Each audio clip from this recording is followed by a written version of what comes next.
Hi, everybody. It's Barry Eustance here from the Sixsess Consultancy with the Just Great People podcast.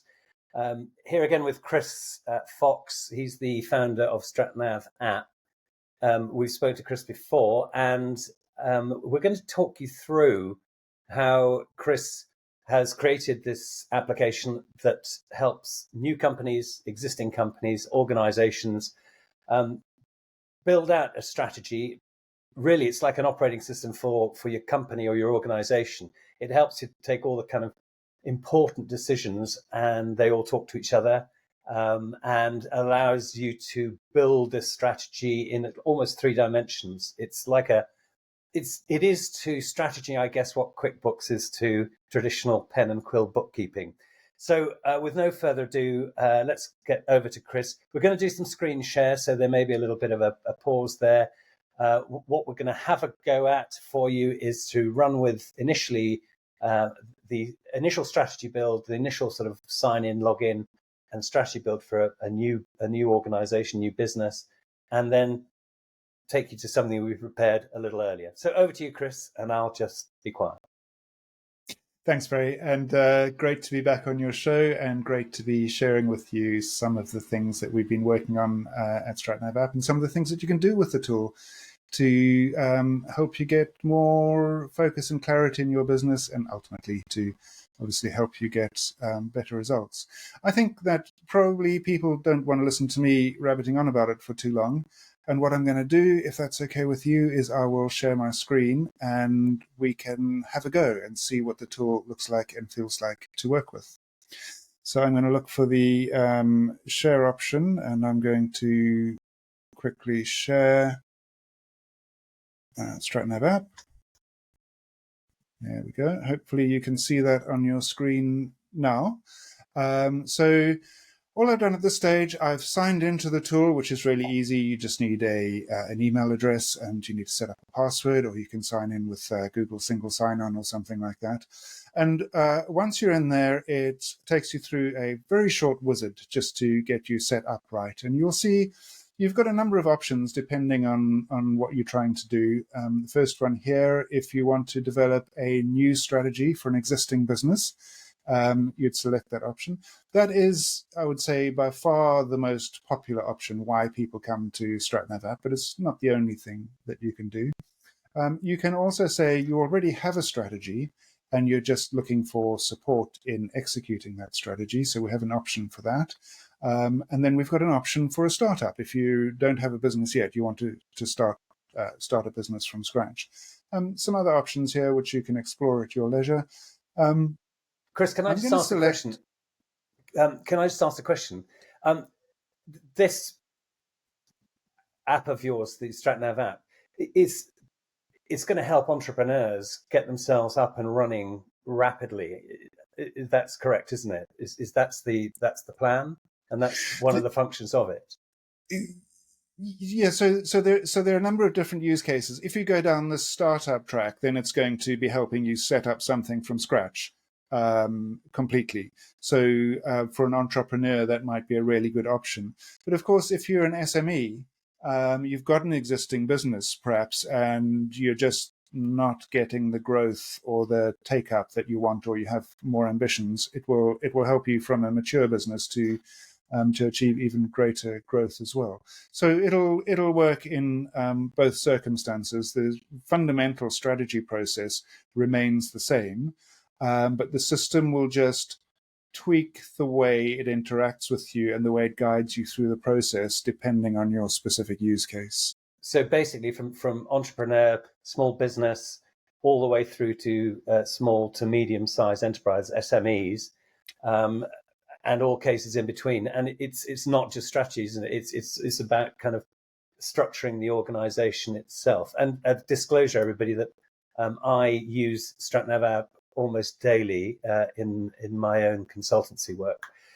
Sorry, Chris. So back over to you. Yeah. So I think you make an important point there, and that is when you look at the tool, don't think about I've got a business that I'm running on the one hand, and I want to have a strategy on the other hand, as if they're almost two separate things, right? What we really want to do here is we want to run our business more strategically. So we want strategy to become, if you like, a way of looking at and operating the business, not something that we've sort of bolted onto the side.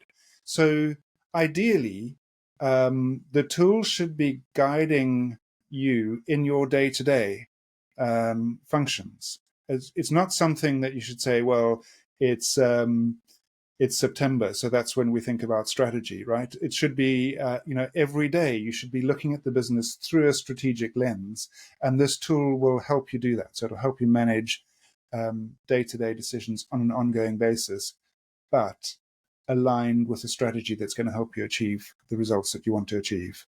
And this is going back to the QuickBooks analogy, isn't it? That previously you'd close the ledger sometime a week to 2 weeks after the end of the month, and then kind of run on again, and at the year end you'd run for 3 months. Now it's instantaneous. It's all kind of balancing the whole time. I think that's a perfect analogy. Absolutely right. Accounting used to be something where you closed your books at the year end and you got your financial accounts, and then you could see how the business had done during the preceding year. But of course, at that stage, it was too late. And now that we have modern accounting systems which are live and up to date, you can use your accounting information on a day-to-day basis to help you make decisions in the running of your business. And StratNav app is doing the same thing for strategic thinking. It's bringing it forward into the operation of the business, not leaving it as something you do once a year on an offsite and then forget about for the rest of the year. Okay, got it. And to be fair, again, disclosure, it's what I and we do every day in Sixsess Consultancy. We're dealing this with clients, and also for our own use, literally on a daily basis. We actually have one strategy theme, which is just for marketing. So you can do the strategy as a sort of a nested strategy for the overall organizational goal. And what's quite fun and perhaps a little bit meta is, of course, we run the strategy for StratNav app in StratNav app.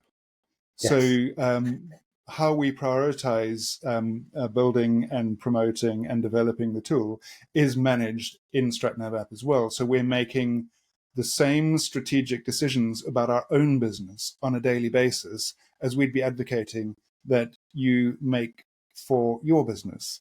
So it really is, in a sense, really bootstrapped from the ground up in terms of making our product successful, as well as helping to make your business successful. Yeah.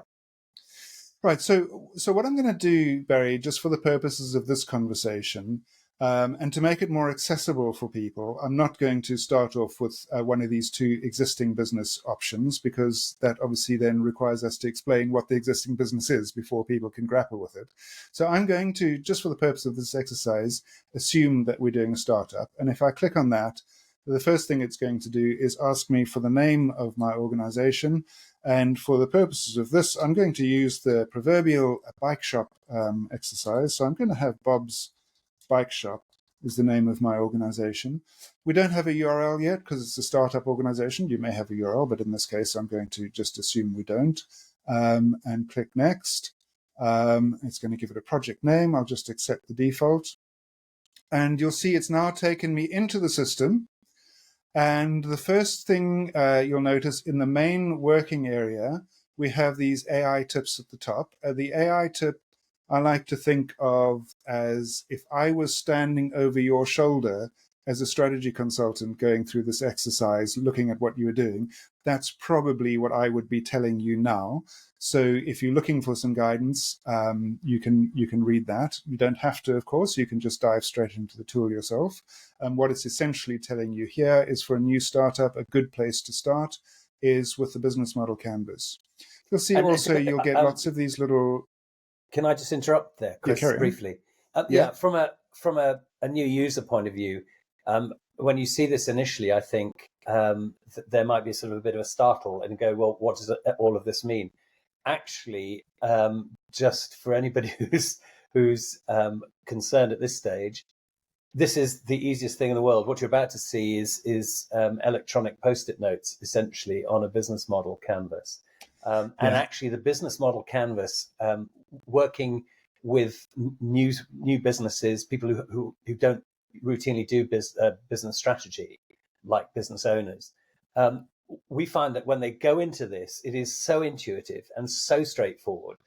We did it the other day with someone who had a lot of experience, but not in strategic planning per se. And we had built out a business model in probably about 30 minutes to an hour of just brainstorming. And so this is, when you get to it, it's a brainstorming tool. That's my experience. So sorry to cut in there, Chris, but initially, if the thought is that looks complex, it's actually the simplest thing in the world. And we're going to show you how now. Yeah.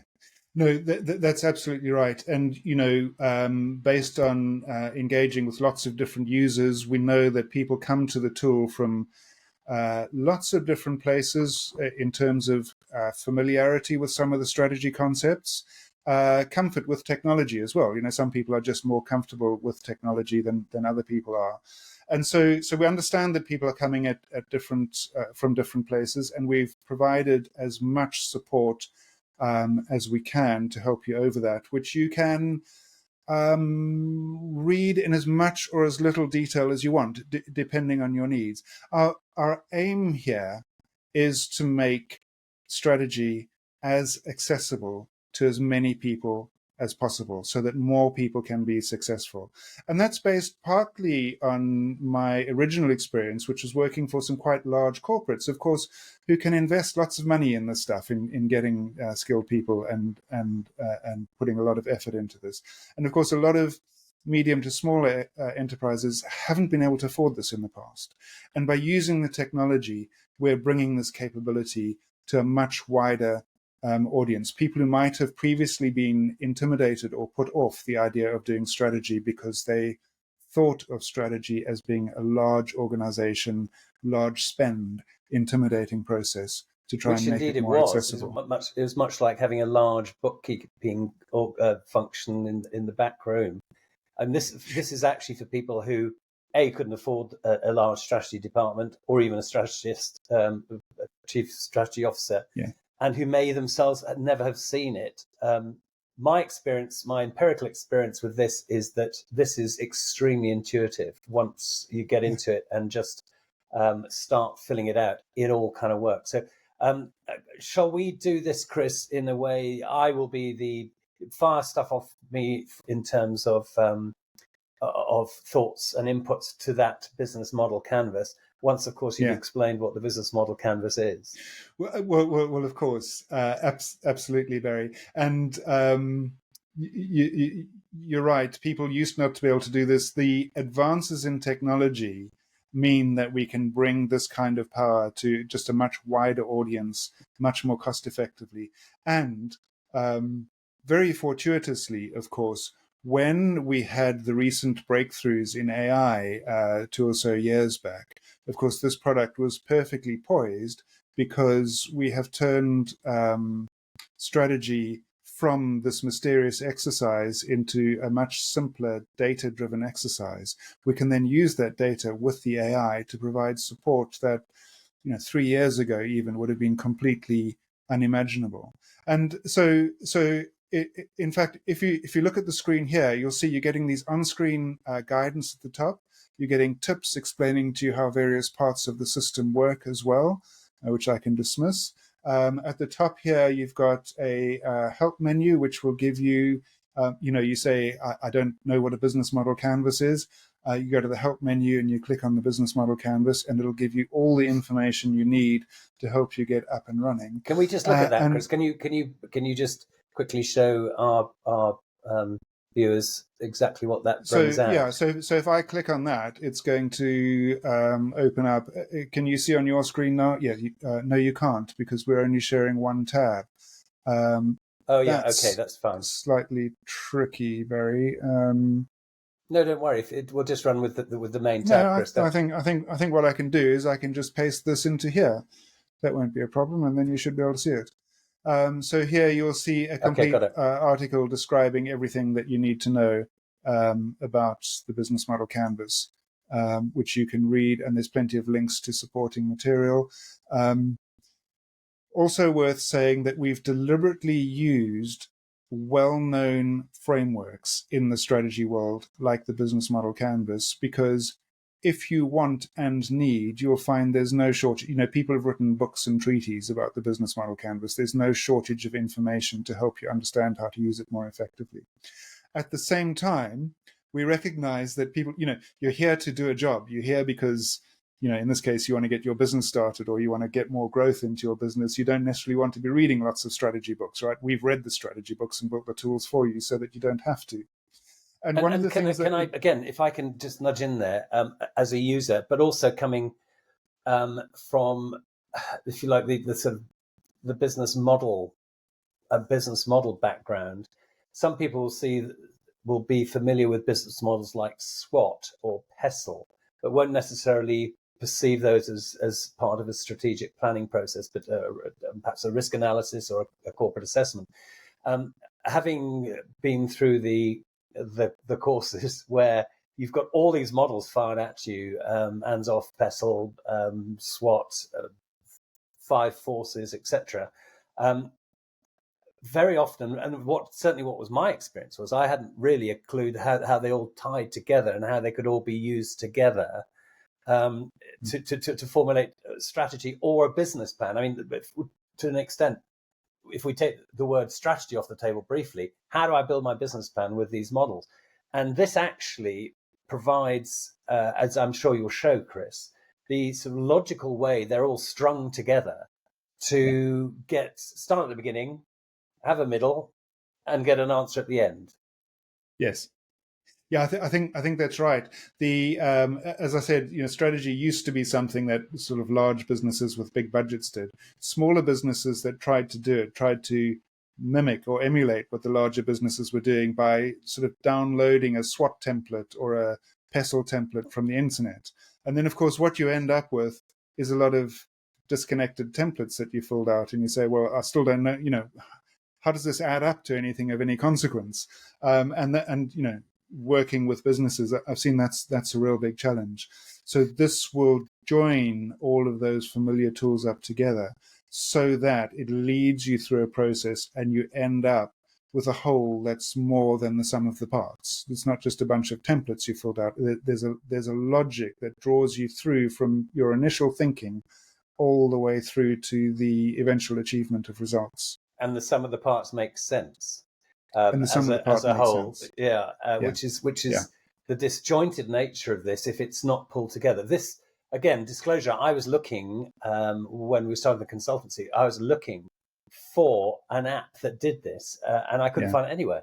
I was finding lots of people who were prepared to sell me bits of Word or PowerPoints for $1,200 a year that were basically flat bits of paper. I could have basically done it with a pencil paper.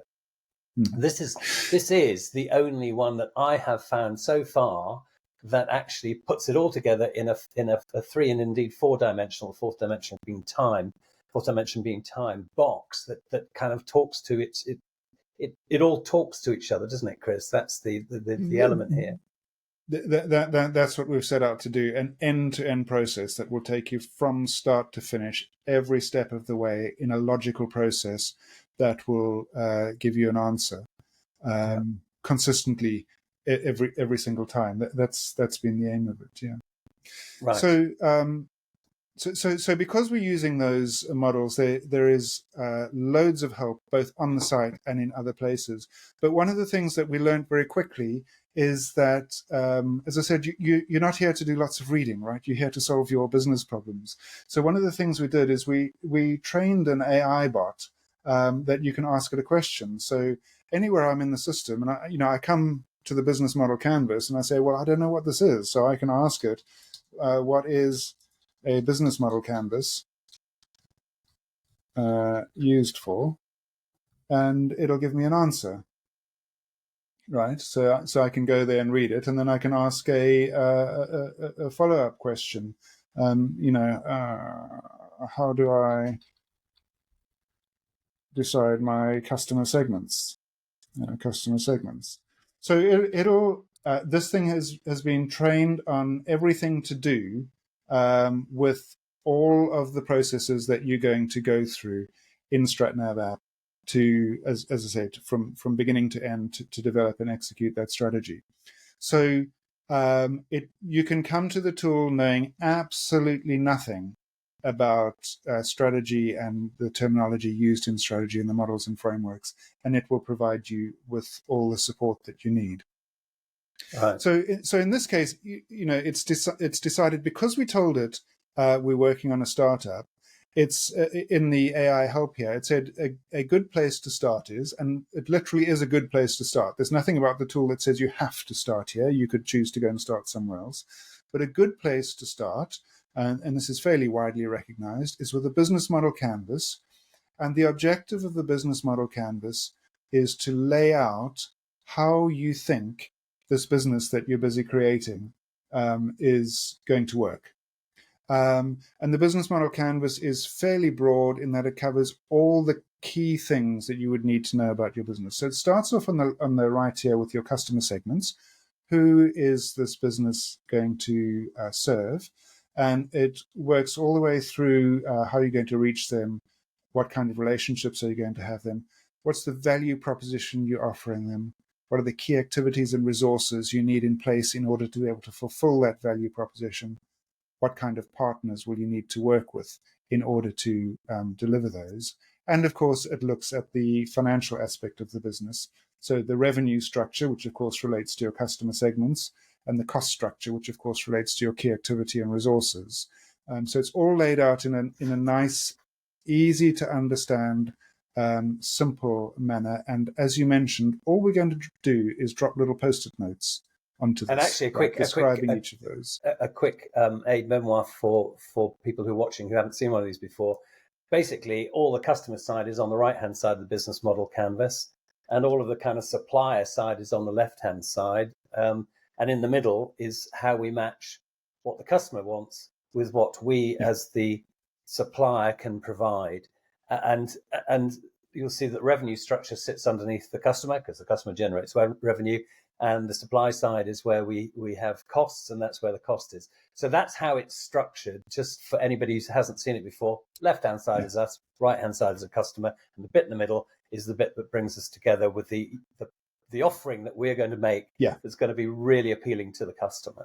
Yeah, that's right, Barry. And the business model canvas has proved very appealing, because once you see that logic, it's kind of inescapable, right? It's a very, if you just look at it first, you might not notice it, but once you've seen that logic, it's inescapable and very intuitive as to why it's been laid out the way it is, and why that's going to help you to understand your business. You'll see if I can hover over any of these things, and it'll provide me with additional explanation. That's a general rule of thumb in the system. If you look at something and you don't know what it is, if you hover your mouse over it, it'll probably give you some explanation of what that is. And as we've mentioned, the help is available. So typically, in an offline world, someone might post a big one of these up on the wall and you'd stick post-it notes. We're going to do that digitally. But just for the purposes of demonstrating how the system works as well, as I mentioned before, with the advances in AI, we can actually achieve quite a lot by asking the AI to help us out with this. So the text here is suggesting I start off with my customer segments. I'm saying, well, I'm not really sure how to go about doing that, so I can ask the AI. Now, the first thing the AI is going to do is going to pop up and ask me for a little bit of starting context, because as we know with AI, context is absolutely essential to getting the answers that you want. And remember, thus far, the only thing we've told it is our business is called Bob's Bike Shop. So we're going to give it a little bit more context. And again, you've got all the help you need there telling you what sort of context would be useful. So I'm going to follow the instructions as precisely as I can. So I'm going to say Bob's Bike Shop sells and maintains bikes. I can't type today.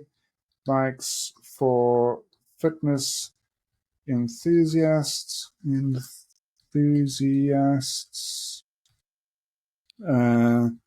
families and commuters in the Surrey Hills area. Okay, so I've told it very simply what this business is going to do, who it's going to do it for, and where. And that's going to provide the context that we need for the AI to go away and do a little bit of thinking. And it does. And while it's doing that, actually, just so anybody who's wondering, this is totally unscripted. Chris and I sat down and have agreed to go through this. So I don't know what's coming up, to be honest. Chris is kind of doing this as we speak. So you, the viewer, and I are sitting as part of the team who are putting this together. I will act as on your behalf and inviting Chris to add some thoughts from the viewer side. Yeah. So over to you, Chris, again, but just to confirm, it's totally unscripted. This is great. I'm enjoying this. Absolutely, Barry. And to be honest, I don't entirely know what I'm expecting as well, because of course the AI has gone and consulted its vast knowledge of all sorts of things and come back with some answers. And as ever with AI, it's come back with some things that I would have entirely expected and some things that were refreshing surprises. So it's come back and suggested, here are my customer segments. Now, it's no surprise it suggested fitness enthusiasts, commuters and families, because I kind of prompted it to suggest that. But it's also suggested, and this will no doubt have been done based on its own knowledge from the context I provided. It's also suggested 2 additional customer segments, which I may want to consider. Now, and of course, just with again, AI, just going back to for people who aren't familiar, customer segments are basically the different kind of potential revenue streams of different sources of income that you might gain from different parts of the market you're selling to. So you've got a bike shop, but who are you going to sell to? And here's a list that the AI's come up with that's of potential users. How about, however, Chris, that I'm sitting here going, but what about the sports enthusiast that it seems to have missed off? So you've got fitness enthusiasts, but I'm keen now. I'm a sports biker, so right. I want the drop handlebar version, and so you're going to put me down. There it is. So at the bottom, this is the first user content from my side. Sports enthusiasts, and that's Grammarly down there. So that'll be checking your spelling as you go along, which is something you've added to the system yourself, isn't it?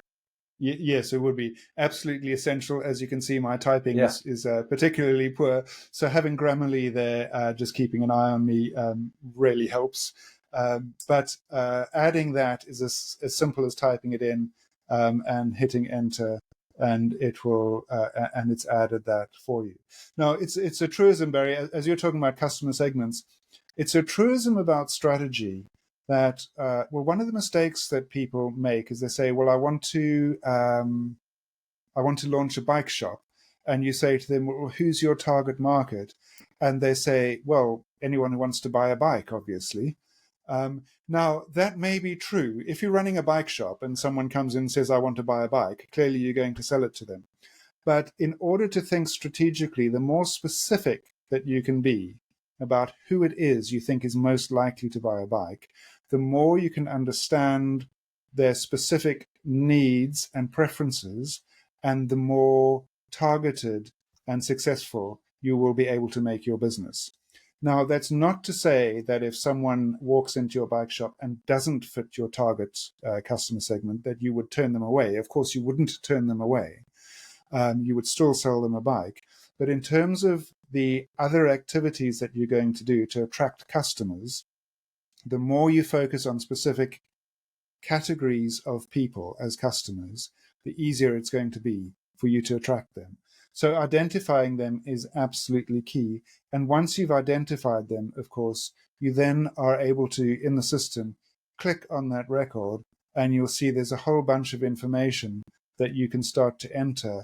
And you'll see the AI has actually generated some additional information over here. But you would want to supplement this. You clicked on the customer segment from that in the business model canvas. Yes. You clicked on the customer segment. Go back here. Yeah, yes, you clicked on. I picked the first one, and I said I'm going to click on this one to get some more detail about them. So you click on that card.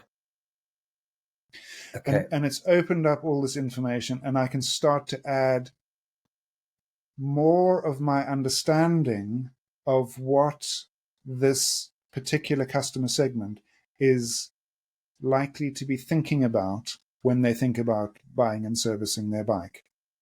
And you'll see there's some free text information that I can enter, and the AI has suggested a starting point for that free text. I can continue adding and say, what are these fitness enthusiasts? Fitness enthusiasts. I really shouldn't be typing this live.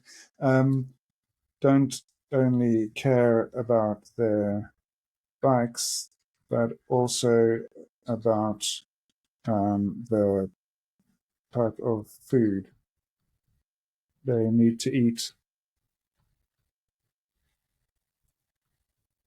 Now, I'm not a fitness enthusiast as far as cycling goes, but I imagine that's something they worry about. So I would be collecting the information. I'd be talking to people I know who are fitness enthusiasts and trying to understand as much about them as possible and capturing that.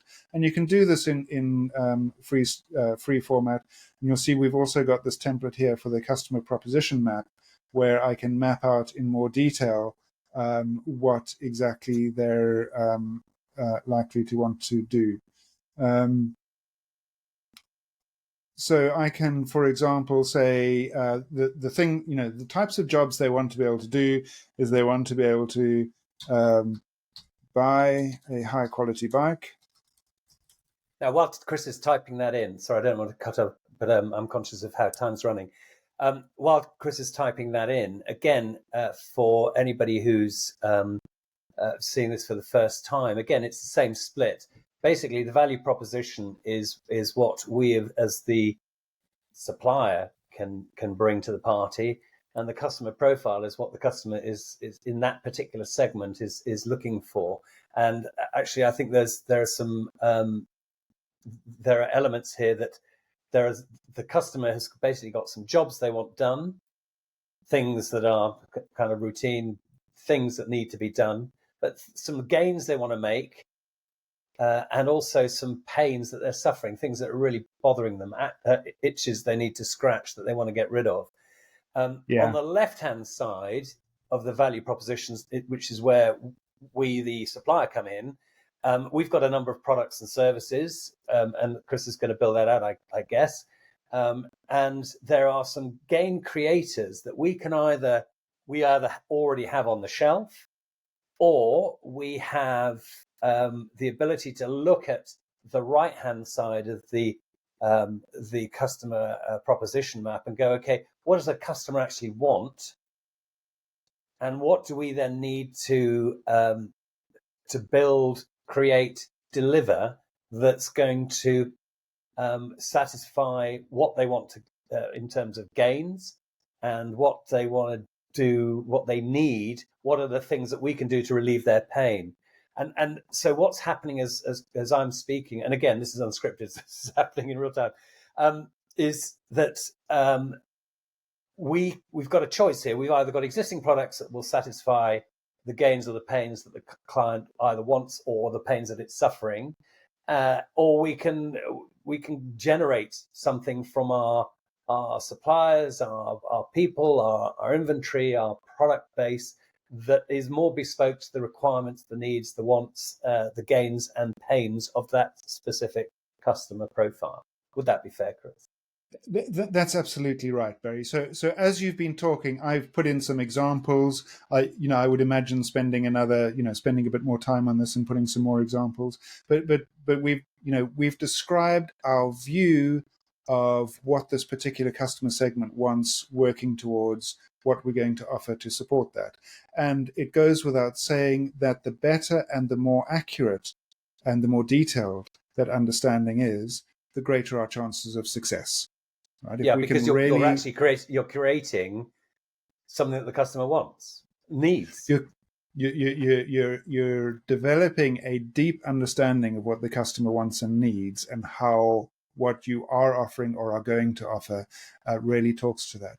And that will help you with things like product design, product selection, but it'll also, if you spend enough time on this, help you with marketing and promotion, because you'll understand the way this particular market thinks about your world and the kind of words and concerns that are likely to get their attention, so that you're presenting something that they care about in a way that they care about it. And from a new business point of view, or an existing business point of view, you're strategizing from the customer's perspective here, which is crucial. I talk in terms of fundamental market problem, FMP, fundamental market problem, the thing that the market needs that only you can resolve, or you can build something, design something to resolve. And that's really where this value proposition is going to be so key, and the customer value map is going to help you create this, and it's actually incredibly powerful. You'll find that once you start going into this, you suddenly find insights popping out of the screen that you hadn't even thought about, or segments that you hadn't even considered. My clarion call is strategy as a team sport. Get as many of your team, customers, stakeholders involved building this thing out, because they're going to come up with ideas that you hadn't thought about before. It's like 5 people find 5 different ways for use for a paperclip. You're going to get at least 25 different uses for a paperclip. And this is the same principle. And your business and your organization is going to be better for it. Sorry, Chris, I didn't mean to interrupt. That's absolutely right. Very much a team sport, right? You want as many, you want the richness of ideas from many different people and many different perspectives. And of course, it's much easier to do that if you can write down and capture, so that people can look at, review, and comment on something in a simple way. So you don't want to have to write, War and Peace to describe your business, because no one will be bothered to read that. So you want a nice, succinct way of summarizing what you're thinking about your business that people can look at and easily reflect on and add to, and that will help you significantly. The other thing that I would add to that is one of my mantras is trust in the process. So if you follow the process that we've outlined in the tool, step by step, diligently, and apply yourself at each step, the insights and the answers will follow. If you just say, I'm going to lock myself in a dark room with a wet towel over my head and wait for inspiration to strike, it may, and clearly for some people it does, and there's lots of popular media that tells you about how inspiration struck with some people. But actually, a much more likely outcome is that you follow the process diligently, apply yourself, the insights will follow. It's if you think about trying to get fit, if you just decide to run a marathon, you will probably collapse and die after 5 kilometers, right? Whereas if you start at the beginning of the process and you build your base fitness and you add the various skills and fitnesses that you need, you will, most people will be able to run a marathon if they follow the process. One of the points about the capture of this is constantly saving. Everything you put in is saved as it's put in. Speaking about inspiration in front of a computer is quite difficult, actually, particularly if you're working on your own. And you'll find that you're in the shower and suddenly you have this brilliant idea that pops out from nowhere. And the lovely thing is you can wander in and pop it in, because I have StratNav app on my iPhone. So you can pop, and it just works. You can pop your idea into the relevant place and it's sitting there. It's now part of the plan. It's there. It's live. It's a fascinating process. Chris, just from the viewer's perspective, the value proposition suddenly appeared there. Do you want to explain the origin of those? Yeah, so it's pulled the so because it's a completely integrated repository, you'll start to see things feed through from one place to the next, and that's a recurring theme throughout the tool. So it's taken some of the things that we put in for the customer value map on the customer segment and said, well, that should form the basis of the value proposition on the business model canvas. So it's pulled it through. And because the system is repository based, that's always integrated. So those things can't get out of sync. And if you went through all of these customer segments and did what we did, you'd start to see the complete value proposition would emerge. And you could then look at it from the business model canvas perspective and say, that doesn't feel quite right yet, so we'll tweak it, and it'll feed that back into the customer segments as well. Right. So the system makes sure that your thinking always stays sort of aligned and holistic. And so what you would normally do then is you would go through and you would flesh out each of these customer segments, and maybe you would delete one. Maybe you say, we're not interested in tourists, so you delete them. You do whatever you would do. The system then remembers that.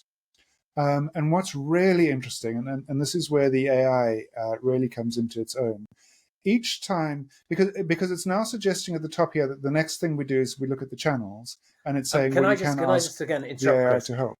Yeah. Can I just interrupt, Chris? Because it wants to look at the channels, the AI is going to help. But just getting back to that value proposition again, can you just click on the fitness enthusiast to show where that's come from? This is for people who haven't seen it. Who haven't yet sort of joined the dots, because it can.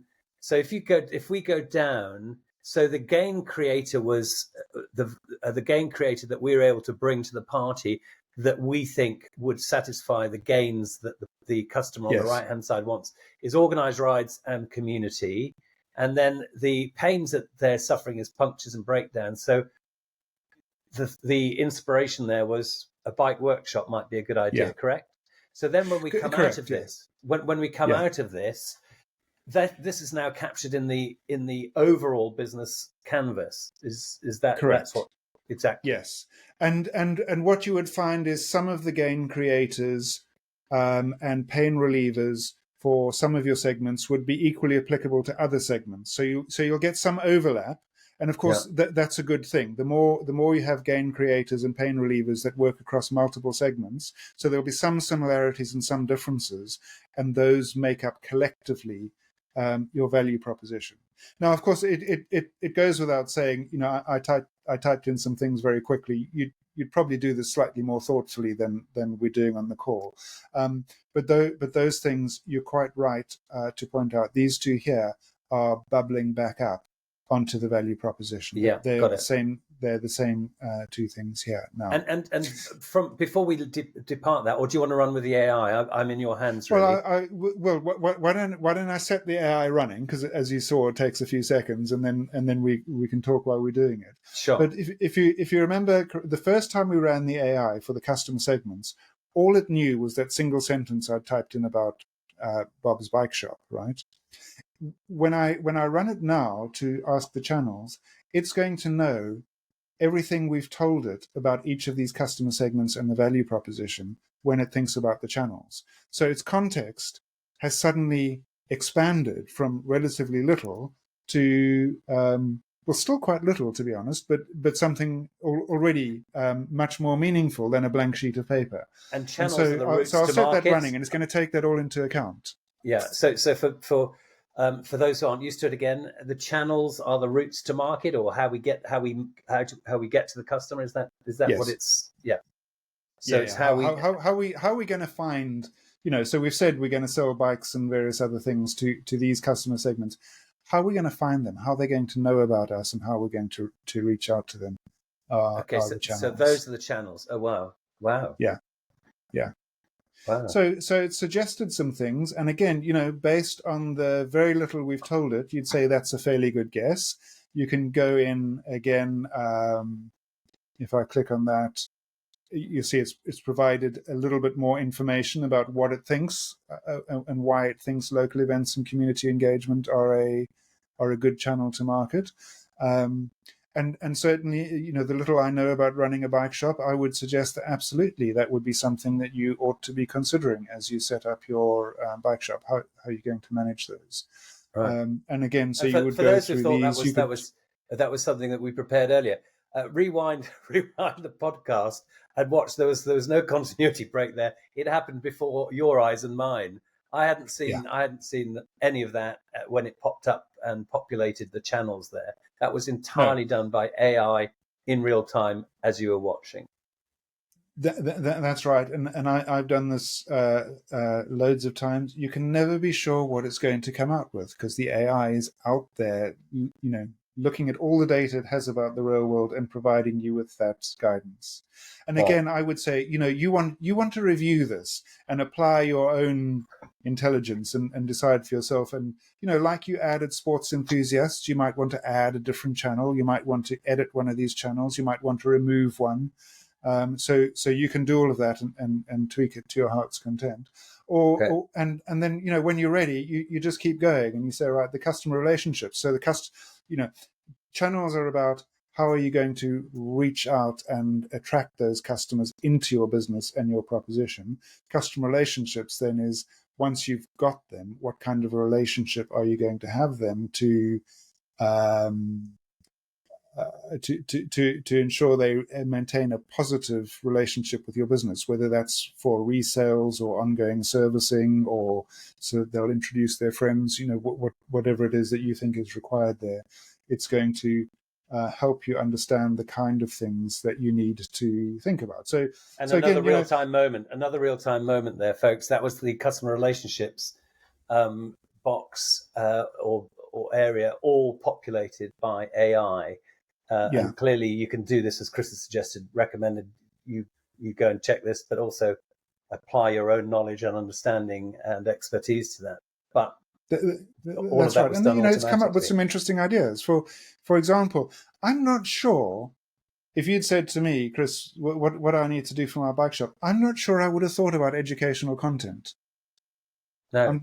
I'm just not sure that I would have, or maybe I would have, but it would have taken me a while to get there. And it's just got there so much more quickly. And I so I would think about that.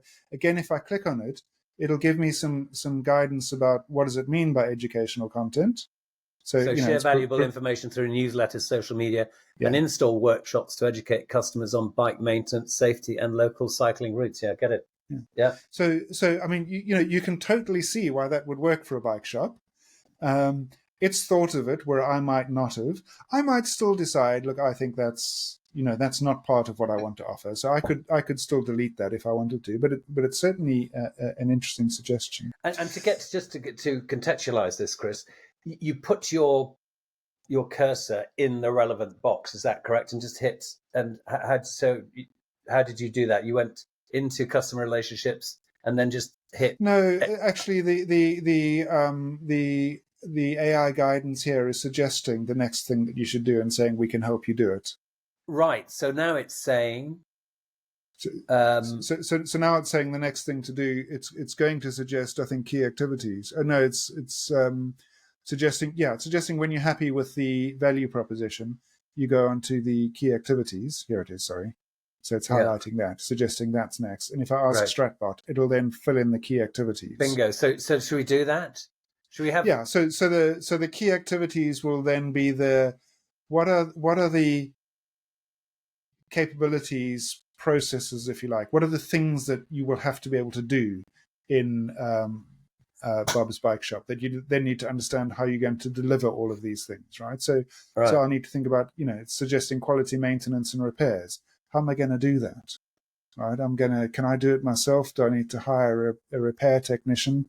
And if I click, I'm just picking that one at random, right? But if I click on that at random, you'll see it's giving me space to think about all of these things. So, saying who's going to do it, it's talking people, who's going to do it? Is it me? Am I hiring a team? How big is that team? What's the process for doing it? What technology, what tools and equipment will I need in order to be able to do this? So it's helping me map out the answers to all of those questions. So shall we finish off that business model canvas? I know you wouldn't recommend it, but should we do it as prompted by the AI tips, just so we can see the thing doing it? Because obviously we could do this without any AI interaction at all. We can do this entirely manually. But I think for many people watching, it'd be fascinating to watch it populate this business model canvas in about 35 seconds each time. Yes. So I would always suggest at least some manual input, right? Yeah. I would never suggest you rely exclusively on the AI, but just in the interests of time, because the manual effort the AI is faster than the manual effort. So just in the interests of time, I'm going to, you see, we've got down to cost structure. And if I do the last one, we will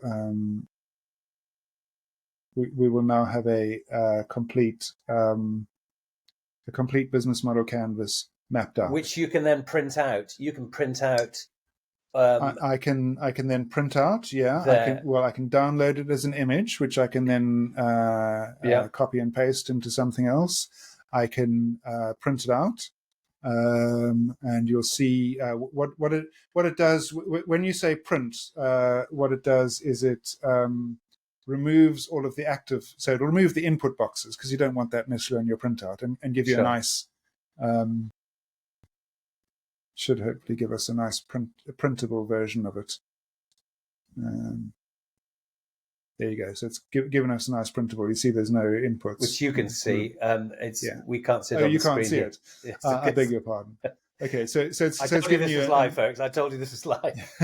It's giving you a nice printable version of it. That's right. Yeah, and you'll see at the top it's also said, okay, you've got this business model canvas. Going back to your point about it being a team sport, at this point the system is actually suggesting you probably want to share this with some people, right? Yeah. Maybe you've got a co-founder that you want to set this up with. Maybe you've got a trusted friend or advisor, or maybe you just want to share this with your significant other and say, hey, I'm thinking about starting this business. Are you with me on this or not?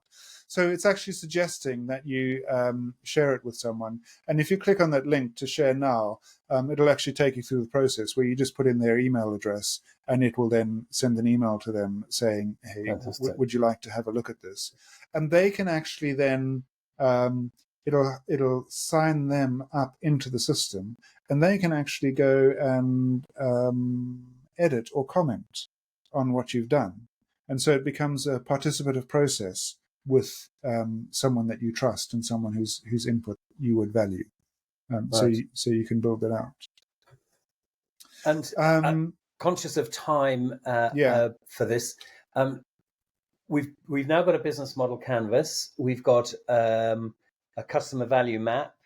That's populated a value proposition. Where do we go next, Chris, with this? Correct. If it was me, I would then look at this and say, how do I feel about my ability to operate this business? And I'm going to just take, purely by way of example, I'm going to say, I'm going to just click back on this quality maintenance and repairs thing, just because my cursor is hanging over it. And I might go down here and say, I want to add an insight to this. And my insight is going to be that I know nothing about bike repairs, right? Yeah. So I'm looking at this business model canvas. So you went into that particular element. Was that from the value proposition then? Was that that was on the process. So if I go back to our if I go, so I could actually do it anywhere on any element on the business model canvas. I just happened to pick this one, quality maintenance and repairs, as one of the key activities. So you click on that. So I clicked on that. And you go, I don't know anything about it. You've scrolled down the screen, and it's come up with some drop down menu that gives you add actions to understand this process better. Yeah. And then it says also add people involved in this process, link goals to improve the process, add initiatives to improve or change, which is the bottom one, which is what you've just done. Was that initiatives or insights? No, so I added an insight. So my insight is I'm looking at this and I'm thinking, oh, problem here, I know nothing about bike repairs. Right. I could equally go here and say, well, what am I going to do? Well, I need to buy a book. Not buy a book or go on a course or learn to do. So I'm saying here's something that I will need to do, right? So I can start attaching things to my and I can set a date, right? I need to do that. I'm going to do that tomorrow. You pull from that drop down menu, that do next menu, an action. You filled it in. You've put a date in. Now, the AI will also work out dates from just text. So is it like by the end of the month or by the end of July or mid-month in the next 2 weeks, sort of thing, and put a date on it? Yeah, if I say that, I could say repair or practice repairing 5 of my friends' bikes by the end of the month. It will it will infer it's inferred the wrong due date. No, has it? No, it's picked a date a month away. Yeah. Okay. Right. Got it. Yeah. So it's an inferred a date from that where it can. Now I can just go and edit that date if I want. If I say so, it's actually it's look because this has been recorded at the end of July. It's looked at the end. It's saying, well, that's probably too tight. It will go to the end of the following month, which is quite brainy. Yes, exactly, exactly. That's what it's done. So it's doing its best to help you. But as I say, you always want to check it, and you say, does that seem reasonable? You just you go in and change it. It's really easy. Now the reason I wanted to show you that, Barry, is because what we are trying to do now is we're trying to build up, if you like, a SWOT analysis. So if I go into the analysis section, I want to look at my insights. SWOT analysis, for those who aren't used to it, is an analysis that takes together strengths, weaknesses, opportunities, and threats. And much like the structure of the business model canvas, this has got a very clever structure, which I'm sure Chris will explain, and if he doesn't, I will, about some are internal processes, some are external, but I'll leave that to Chris. So you've now gone into analysis, and it's come up with this as so analysis on the left navigation bar, and it's come up with SWOT as the first thing, Chris. Is that correct? It's come up with SWOT as the first suggested thing. You'll see here there are a number of other frameworks that you can use for generating and processing insights as well. Some of which you mentioned earlier on the call, Barry. So it's got the PESTEL and the 5 forces. McKinsey 7. These are all very ubiquitous business models that ordinarily you see on bits of paper in a book somewhere. You'll never see them. I haven't seen I've never seen them. I haven't seen anything that I can deal with digitally like this. And so enough of me. Back to SWOT, Chris. Over to you. Yeah. So SWOT is probably one of the oldest, most tried and tested frameworks in the sort of strategy analysis realm. It's been around since the 1960s, and I think the reason why it's also probably one of the most criticized one. People love to hate on it, but I think that's just because it's been around and so successful for so long that people like to overcomplicate things. Its strength is what I like to call its elegant simplicity. So it basically is a way of categorizing insights into. So on the left, you've got things that are, all other things being equal, positive. And on the right, you've got things which are, all other things being equal, negative. And then at the top, these two, you've got things that are within your control, okay, and things that are not within your control, very broadly speaking. So basically, right hand column are things are negatives. Left hand column are positives for the organization of the business. And then the top line is basically things that are within your control, and things the bottom row are the things that are outside your control. Yeah. So and just before we go into that in more detail, you'll see it's taken that insight that I had attached to my business model canvas and it's populated it on here. Now, the AI in this case is actually slightly, and again, I don't know what's going to happen, so I couldn't predict this. It's slightly miscategorized it, right? I would say that the fact that I know nothing about bike repairs is in fact not a strength; it's a weakness. But I can just drag it across there and move it into the right place, right? Okay. So the strengths would be, loosely speaking, what are all the things about me and what I've got that I think are likely to contribute to me having a successful bike shop? If I can interrupt right? there. So, Sorry again, interrupt. yeah, For those who are watching, you may have noticed when I Know Nothing About Bike Repairs was in the strengths box, it had a little green button showing it as a strength, and it was green. Chris dragged it across. I was watching it, and lo and behold, having dragged it into weakness, it flagged it up with a red button, which Chris can show yeah, you. So it's got a yeah. red button. So it's also color categorizing whether something's a strength or a weakness, an opportunity or a threat, and you'll see those come in. Sorry, Chris. You'll yeah, you'll see why those become important later, right? So I would look at, what are all the reasons that would make my bike shop successful. So I might say I have strong relationships with all the major bike manufacturers. Let's say I used to be a bike wholesaler, so I've already got all of those manufacturers as my spell check coming in. So I might say that's a strength I've got. So I could go through and identify all the strengths, all the weaknesses, the things I would be worried about. So I know nothing about, I know lots about bike manufacturers, but I don't know anything about bike repairs. So in the back of my head, I'm starting to think, well, I'm probably going to need to do something about this. Similarly, I can go through and create opportunities. These are things that I've got no control of, which might have a positive impact.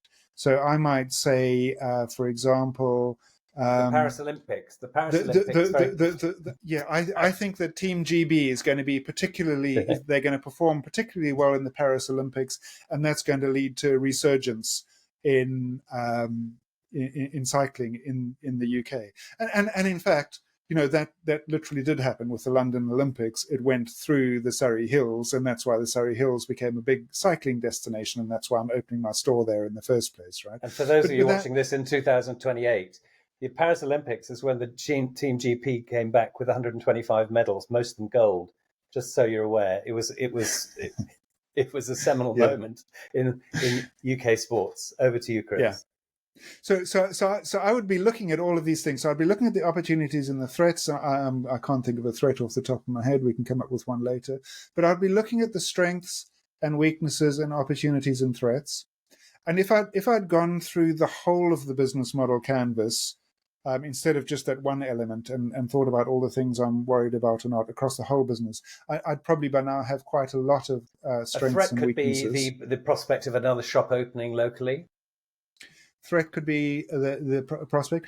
And another threat could be a series of high-profile road deaths in cyclists, which could really turn people off, right? So they might get all excited about cycling after the Olympics, and then you have a bunch of really negative incidents and people, or maybe a doping scandal, or anything that happens. An opportunity, for example, could be a government initiative to encourage more bikes onto the roads, more cycles onto the roads. Exactly. That would go in opportunities. Yep, got it.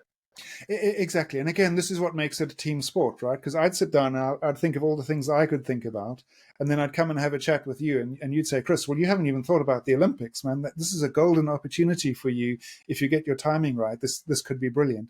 And that would then, so I'd add that in there, and that would then help frame my thinking. Are we going to fully populate? Well, I'm not going to do that, and I'll tell you why, because I'm first going to go to the PESTEL, and I'm going to say again, the AI is going to say, right, we now know that first little sentence you typed in describing it. We also know your complete business model canvas, and we also know your strengths and weaknesses, although I've only put in 2, but let's imagine we put in more. So I say, based on all of that, tell me, do some PESTEL analysis. Chris clicked the Ask Strat bot up at the top, right-hand corner there. And just a bit of disclosure here. PESTEL there are more acronyms in strategy than there are in the airline business, and I know. And PESTEL.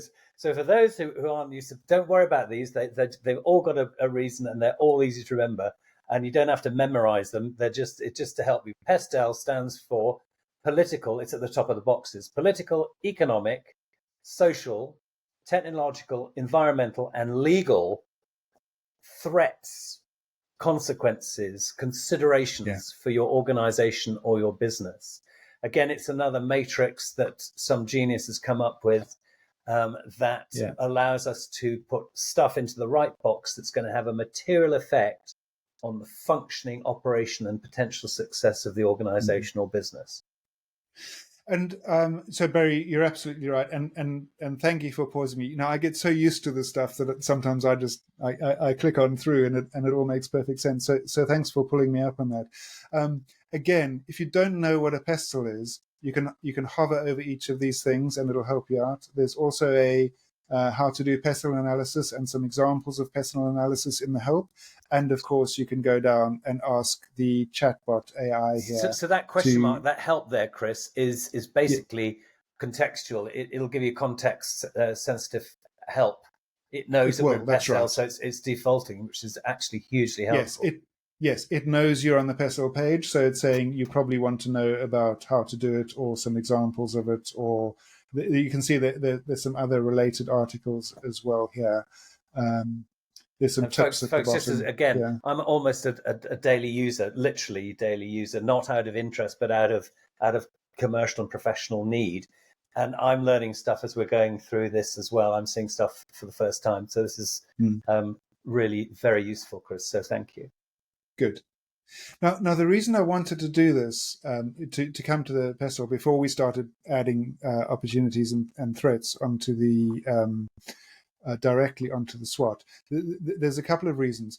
So the first one is that the PESTEL analysis will often cause you to think about things that you wouldn't have thought of. So if I'm starting a bike shop, I might not be thinking about the political ramifications, but you'll see the AI, because it doesn't have some of the biases or blind spots we do, and because it's been programmed with these specific frameworks, which we know to be good for doing strategy, it's been able to come up. So you'd suggested, well, what about government incentives? It's thought of that, right? It's thought about government incentives for cycling because it knows from the context that we've given, it knows we're in the Surrey foothills, it knows that government incentives for cycling are a real thing, and so it suggested it, whereas you might not have thought about it.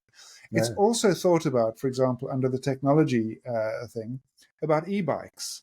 Again, something I might not necessarily have thought about, but it suggested that e-bikes, it suggested they're an opportunity. You may decide they're a threat because you don't want to sell e-bikes, so you may decide actually e-bikes could be a threat. Or wrong market, so you have to decide. Wrong market demographics, for example. Yeah. So exactly. You still need to evaluate it, but it's flagged all of these things up that you probably want to think about in setting up your strategy. And again, you can go through and add. I won't do it now just for the sake of time, but you can click on any of these. It'll give you some more context and some more detail behind them, and you can edit. Click on one because by all means have a quick click on one and to show us what it looks like. Oh, I thought it was going to have filled something in the description, but it actually hasn't here. But is that a chatbot that's ready to do it just above the description? Good shout. There's a Stratbot over here, and I can click it, and it will hopefully. Sorry, it's not chatbot. Yeah, Stratbot. It will hopefully come up with some context here. Now, again, it's asking the AI to talk about e-bikes within the context of everything we've done before. So within the context of our business model canvas, within the context of what we've put on the SWOT, etc. And it's come up with a reasonable, I'll just go through it quite slowly so that you can see what it's saying. Another real-time moment, folks. I hope you saw that. Rewind it if you didn't. Yeah. It was a genuine moment. Yeah, and absolutely. And it's come up with some quite interesting stuff about e-bikes, which I might not have thought about. And it's done it in, as AI normally does, quite an holistic manner. And looking at this, if you went through the entire PESTEL analysis, and folks, don't worry about the PESTEL, what PESTEL means, you can go back and check it again but it's political, economic, social, technology, etc. You could go through each of those, press the Stratbot, it will go and put that all together. You can review it. And then when you hit the reports, which is further down, reports and ML down there, it will come out on the full strategy report, correct? Correct. That's right. With Amazing. all of this I mean, information supporting it, so that you've got a full report of everything. Yeah. Okay. You'll see as well. In addition to this textual information which is generated, it's also got some additional things that you can say about that. So just a few that I'll highlight. You can decide how much of an impact you think this is likely to have. So you may decide, look, yeah, we could have e-bikes, but our market, I don't think that's really for them. So it's likely to So have a our low viewers impact. may not have seen that. Chris is, if you just look below the green positive and the white negative buttons, the white negative button actually would be red ordinarily.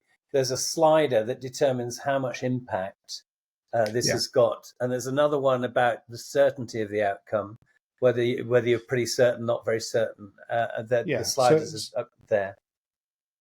That's exactly right, Barry. So I can say, look, I think e-bikes are going to have a significant impact on this market, and I'm very sure that that's going to happen. Or I could say, well, they could have a significant impact on the market, but I'm not sure that they really, if they do have an impact, it'll be big, but I'm not sure that they really would. I think our market will mostly ignore them. So you can, those are, again, value judgments. And again, if you're talking to people in the industry or talking to your advisors, you can be debating, how certain do you think that is? So, and that will come in useful later in the system as well, because the system then is able to factor that evaluation into whatever it does next. Right. So it does that. It has so it's now come up with, or you filled in, because you could have done this manually rather than rely on the AI or a combination of the two. It's filled these in, and you'll start to see much more of these little colored dots here. So you'll see it's identified that government incentives for cycling with a little green dot. It says, well, we think that's an opportunity. Which I would tend to agree with. Which you would tend to agree with, right? Yeah. Whereas down here it said, well, potential import tariffs as a result of Brexit could increase the cost of bike parts. Now, again, you can agree with that or not. It's identified that and said, that seems like it could be a threat for your business. Again, that's not implausible. You might say, yeah, absolutely, I think that's right. Or you might decide you want to edit or amend or delete that. And Chris, just from while we're looking at PESTEL, or PESTEL, you can have the E and the L transposed. The 5 forces, the Porter's 5 forces, if we click on that, that's basically Michael Porter's famous 5 forces that determine basically the competitive advantages and threats that surround a business or an organization. So that's already got some stuff populated in from the PESTEL, isn't it? It has pulled some stuff in from the PESTEL, and again, you'd have to decide whether you think it's pulled it in correctly, and you could either remove it from this analysis, or you could just drag and drop it somewhere else. So I'm just trying to think if there's one I think that's obviously in the wrong places. Not necessarily. It's put them all in the customer perspective, which it tends to do. There's a slightly frustrating technical reason why it does that, because the AI learns from the environment, and this is how most people tend to look at the world, and so it's learned that. Hopefully, over time, it will learn. So a more balanced you can just if it's as you've said, that sort of the overriding caveat on all of this is always check the AI's work. It's there as an assistant, not as the thing to generate the strategy. Although it seems to be doing a pretty good job to me. But it's there kind of as your helpful friend, and therefore fallible friend. And I think that is the lesson of AI, isn't it? It's fallible, therefore check it. And so you can drag it. Let's assume that government incentives for cycling was something that would might increase the threat of substitutes. You just drag it up. Well, there. actually, what it might actually do is increase the threat of new entrants, right? If all of a sudden there's incentives.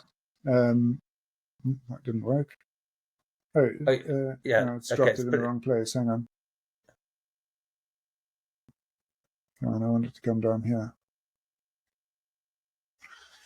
It's not drag and drop is notoriously hit and miss, but I can also go into it, edit it, and put it threat of new entrance here. So I can select it from there as well as by dragging and dropping, and it will now have placed it down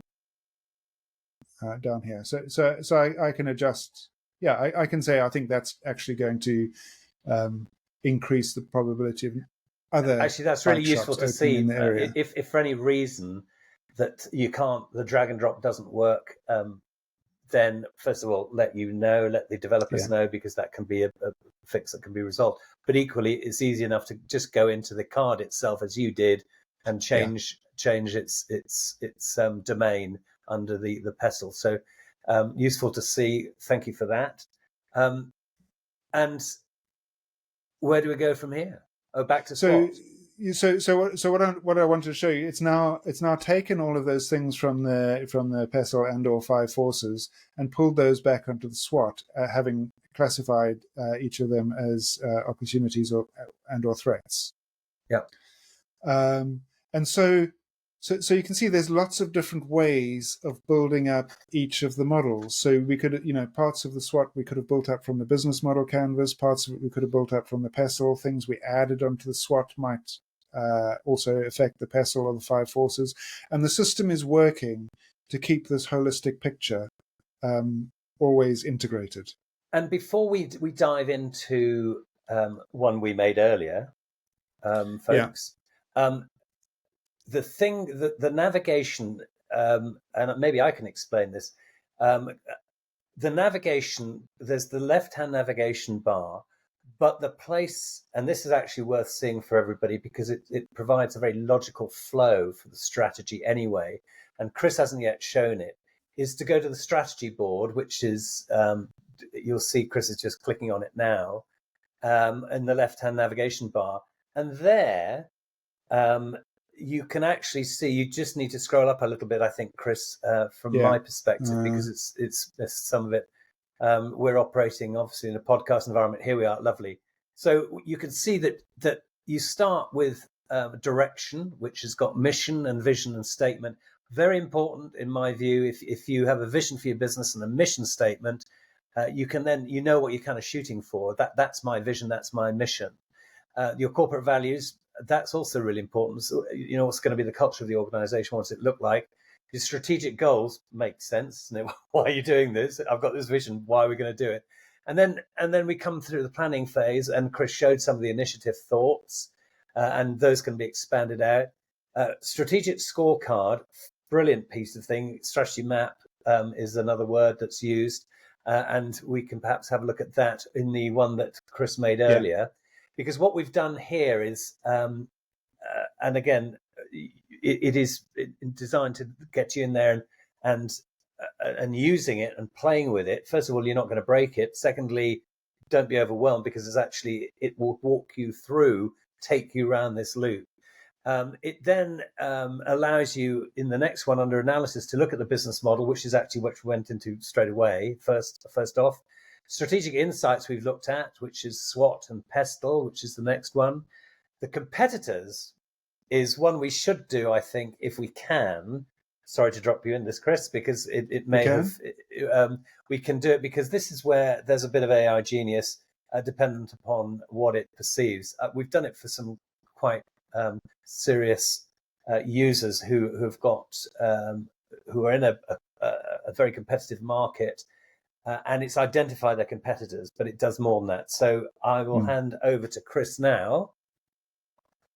Absolutely, I'll get into the competitors. Just to iterate what you were saying, the way I always approach it. I know you like to start with the direction. I personally prefer to start with the analysis. The way the system is designed is it doesn't matter so much where you start, as long as what you're doing is you're building an aligned picture, right? So as long as the things that you do are aligned with your goals and your direction and your mission and vision, and as long as your goals and your mission and vision are rooted in a sensible understanding of reality, which you get from the analysis, then the process should work. Where it falls apart, of course, is when people end up with a mission which has no basis in reality, right? So, I'm going to, it's a fairy tale.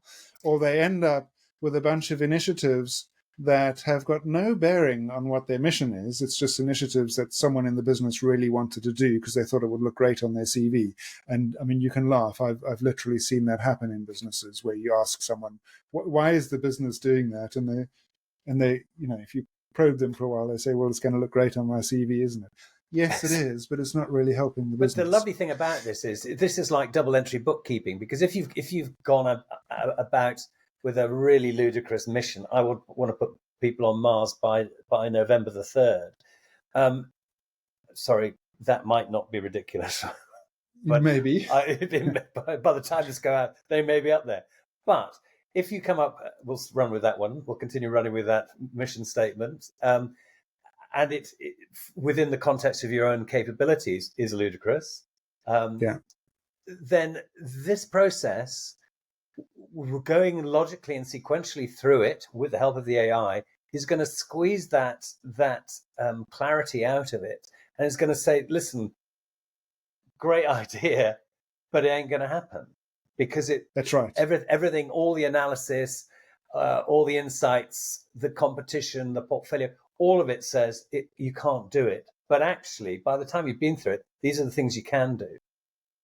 That's absolutely right. And if we go back to something we talked about right at the beginning, so there's an implied process here by the arrows, right? As long as these things align, so as long as your analysis and your direction add up together, right? They make sense together. And as long as your direction and your planning add up and make sense together, and your planning and your results back to the analysis, as long as, if you trust in that process, it will work, right? It'll help you to make sure that it all joins up and makes sense.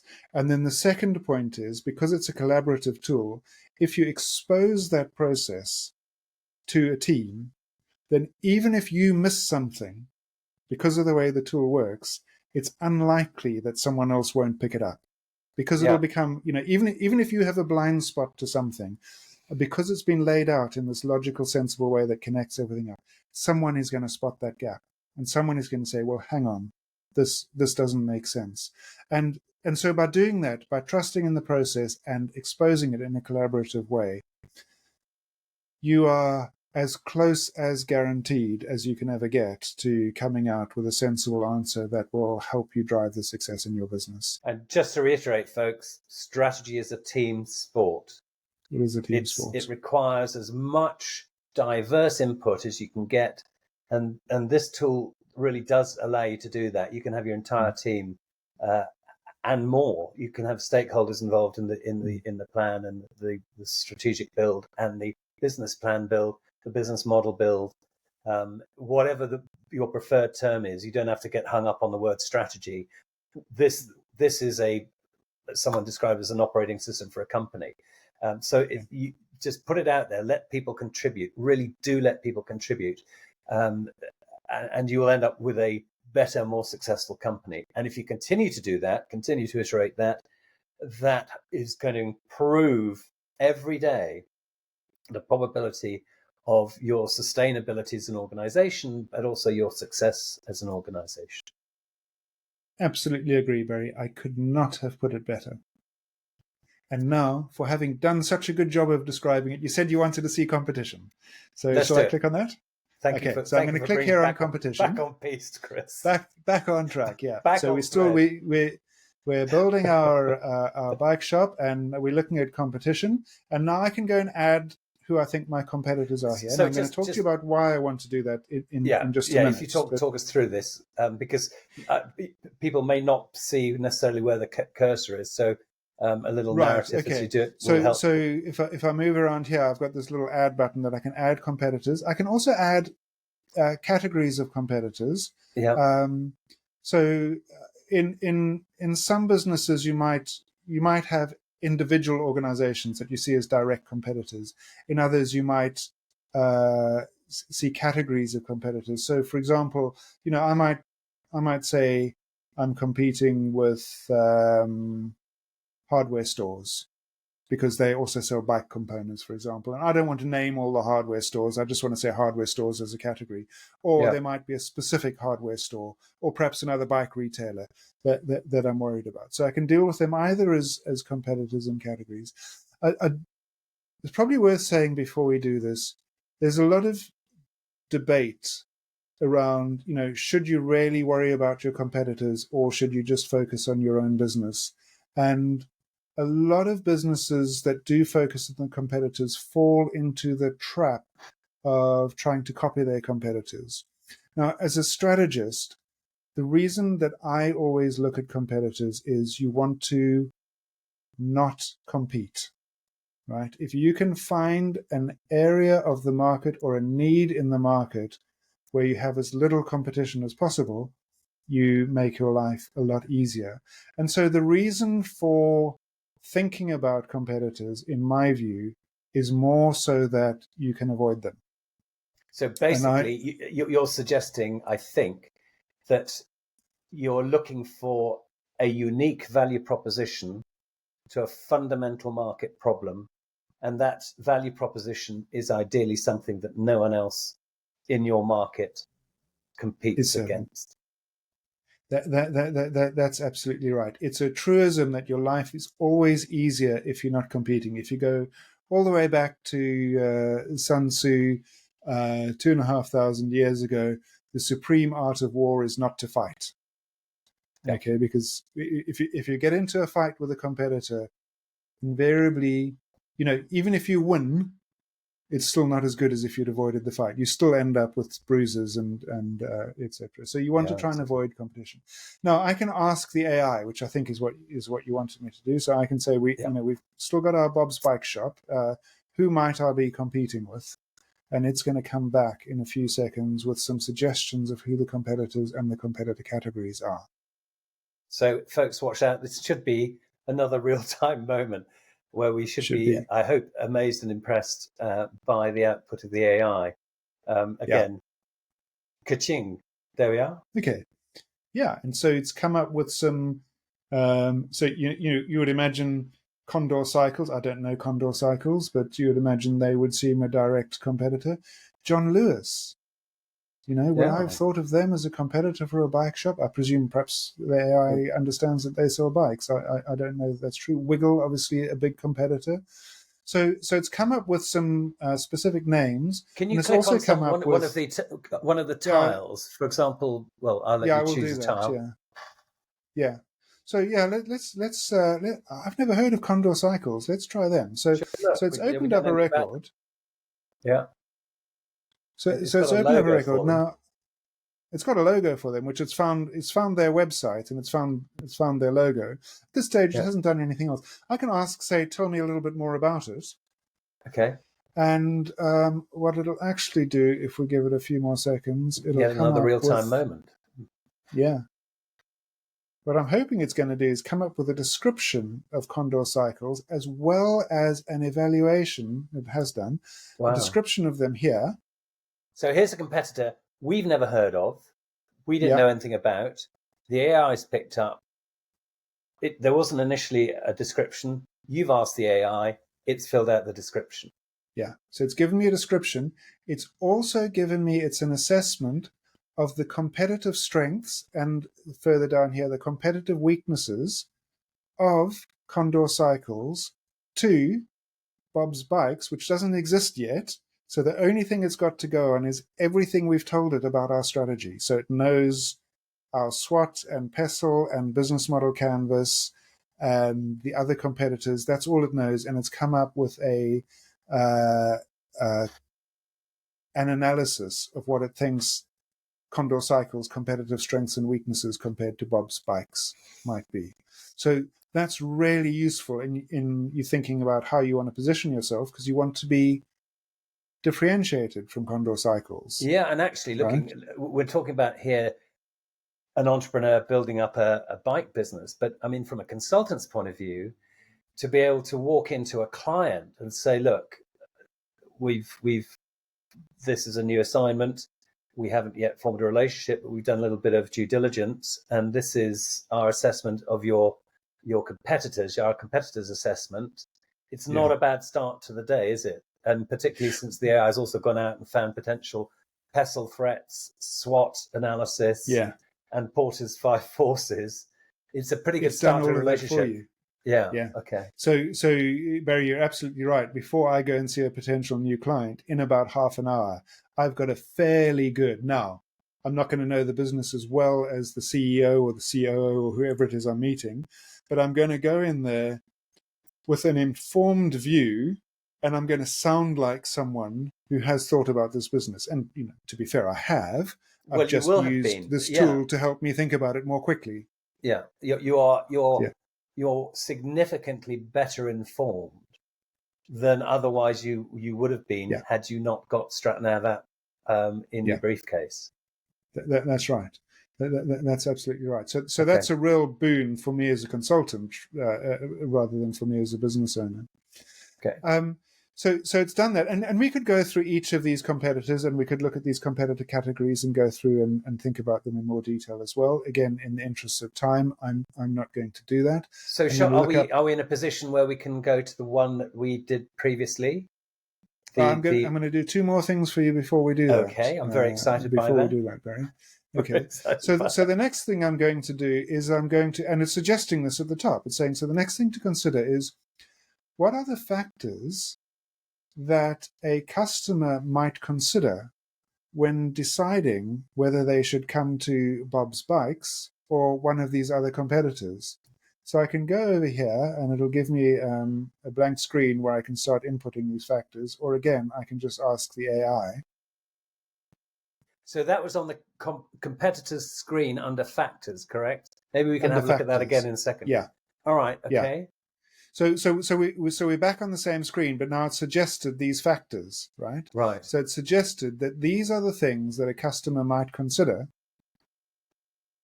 when choosing to come to Bob's Bikes versus a competitor. So I might take that and say, so I need to think about those things, and I might then at this point go back and look at my business model canvas and say, do I know how I'm going to address those things? And I also, when I'm putting up the poster to go outside my shop or sending out my emails, think these are the kind of things that I should be talking about when I'm talking to my customers. Okay, perfect. That's really useful. And invaluable, actually. Really, I mean, it's giving you it's significant strength to. And again, you would look at that and you would look at that and you might add and amend or delete some of these or change them. But it's important to think about, because I mean that's the choice your customers face every day. I want a bike. Am I going to go to, I can't remember the name of the company we just analyzed, or am I going to go to Halfords, or am I going to go to Bob's Bikes? We know a lot about Condor bikes. We know a lot about. I didn't actually read it. I was too busy talking to you. Yeah, I should have read it properly. I think it's Condor bikes. But that's the choice the customer's facing, right? Are they going to come to you with their pounds, or are they going to Condor Bikes? So you would say here, you go, right, after sales support is a factor, convenience is a factor, price is a factor, product range is a factor, and product expertise. I mean, these are all things that you go, I mean, how many small businesses go, what are the factors that we can offer that we really need to focus on? Are we going to be a cost leader in here, or are we going to be a differentiator? Are we going to lead on differences? Are we going to put a little cafeteria in our bike shop that's going to make it like a bike cafe? Or are we going to be bargain basement? Are we going to be the cost leader in our market? Because we don't want to be competing against other cost leaders, do we? That's exactly right.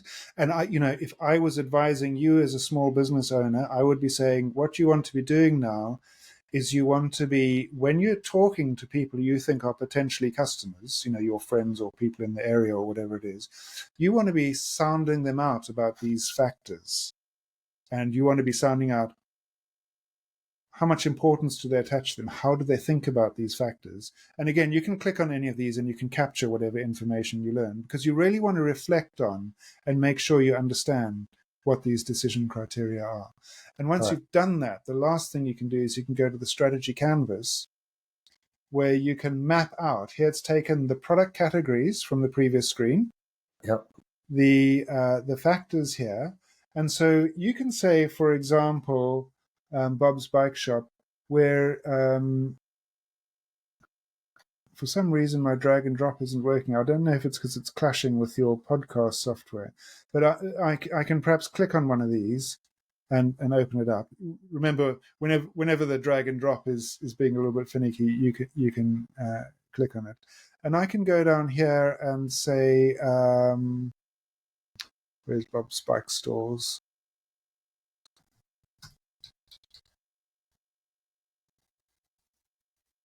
Just bear with me for a second. I can say we are going to be less competitive on price. Right. We're not a stack 'em high and sell 'em cheap. So we're not going to be a cost discounter. leader. We're going to be a differentiator potentially. Yeah. That's the Whereas differentiation. Bikes Direct obviously is going to be much more competitive on price. Yeah. Chain reaction cycles, I don't know. We'd have to go through all of these, right? Condor cycles, do you remember, were they price competitive? I think they were less price competitive as well. They were also a high-end brand. But I can go and score each of these things on the You just categories. moving the sliders I'm from less just competitive moving the to more sliders. competitive. Okay. Yeah. On price. And I can say here, so I can say, for example, hang on, I would actually say department stores with bike sections are likely to be cheaper, but without any. So I can write an explanation of why I think. So I can move the slider to indicate whether I think they're going to be more or less competitive. Yeah. And I can also write the explanation without any meaningful sales support. Right. Okay, so I can fill those out, and you'll see as I do, it will start to change the shape of these curves. Okay, got I it. can drag and drop And them in now. fact, from I've the drag and drop is terrific, and it allows you to just do it visually. I suspect it is some kind of conflict with our recording software here. Yeah, but very, very useful. And what you're trying to do with this image is you're trying to understand the competitive positioning of each of these categories against these criteria. And what you're trying to do is differentiate yourself. So you want the shape of the line. This line here represents Bob's Bike, and you want it to be different to the shape of the line for the competitors. The more different it is, the easier it is to stand out in the market, and the easier it is for customers to say, we choose you because you provide this different value proposition which really appeals to us. So what we would perhaps see here is with Bob's Bikes, community engagement would have more of that. Yes. Perhaps a less competitive product range than, say, something like the big stores. Customer service, though, we can really focus on. We'll make that a differentiator. Price, we're not going to compete on price, but our convenience, we're local. We deliver. After sales support is nothing, because now we're experts in bike repairs. Yeah. And we're only going to specialize perhaps in a very specific range of bikes that gives us that greater differentiation, maybe a high end or a low end product range. And so that'll affect how you set up your shop. It'll affect how you position your services, what you focus on, what you emphasize.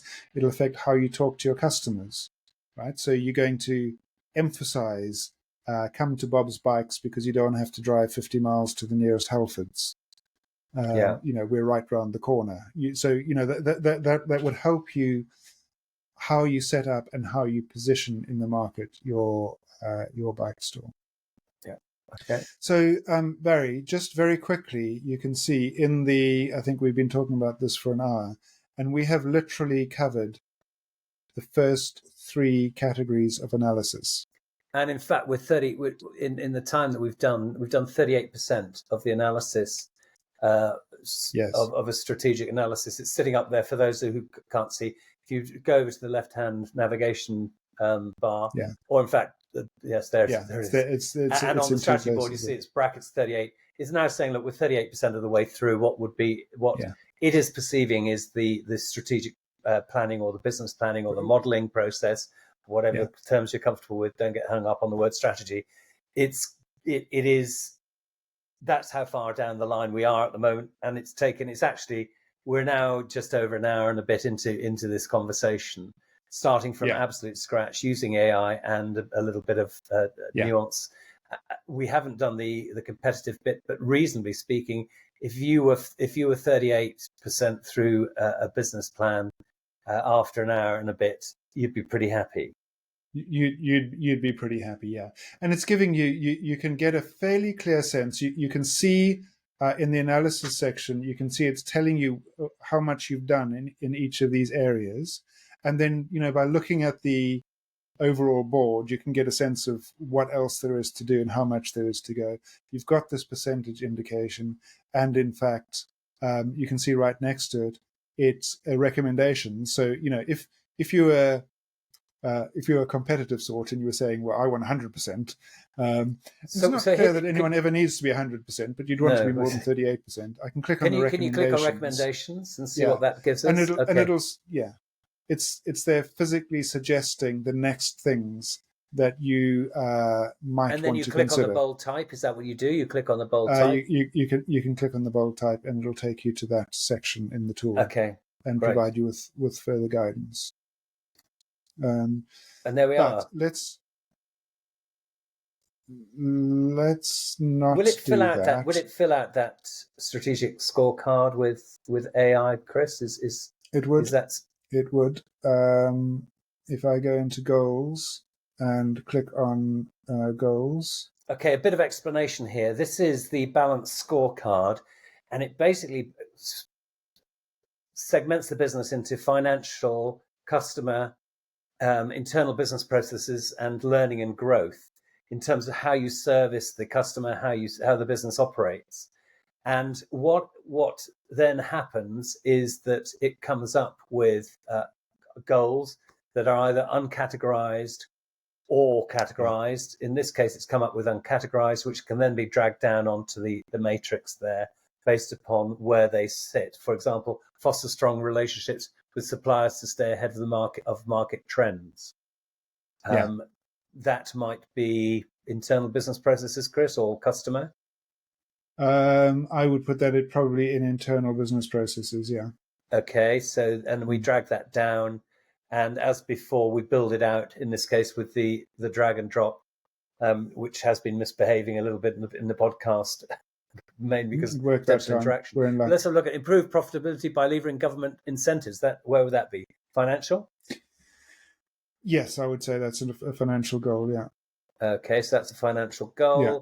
And you're getting the idea. So from enhance customer satisfaction by offering comprehensive bike maintenance services.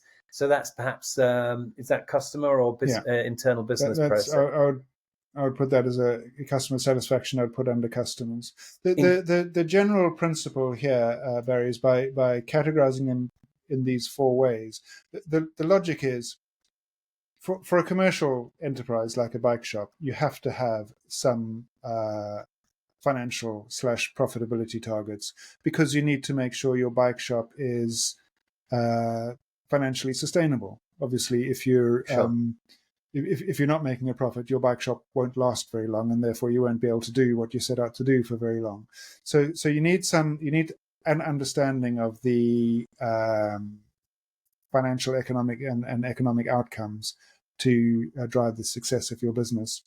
It then follows that the source of revenue for your business is going to be the customer. So you need to say, how are we going to satisfy the customer need in such a way that they will keep coming back and spending money with us, so that we can achieve our financial sustainability. And then it goes down the next thing and says, what are the internal business processes that we need to excel at, which will allow us to satisfy the customer need so that we can achieve our financial sustainability. And then the last one is, what are the learning and growth? Think about the people characteristics, training, hiring, incentivization, reward, etc., that we need to put in place that will enable our people to excel at the internal business processes, which will satisfy the customer needs, which will cause them to keep spending money and keep the business sustainable. So there's a logic built into the process there, upon which each level is built. Yes. From a sustainability and a profitability and an organizational perspective. Yes. And the theory is, if you get that logic right, your business will be successful on a sustainable basis. And if you get that business wrong, you will run into difficulties, and you will have to then go back into your analysis and say what's not working in this business, and make appropriate adjustments. Right. So once I've set all of my goals using that framework that we just outlined, I can then select one. I'm just going to select this one here: enhance customer satisfaction by offering comprehensive bike maintenance services.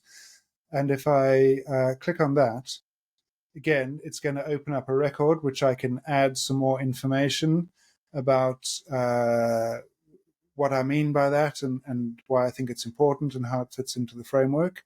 I can also go and break it down into some SMART objectives.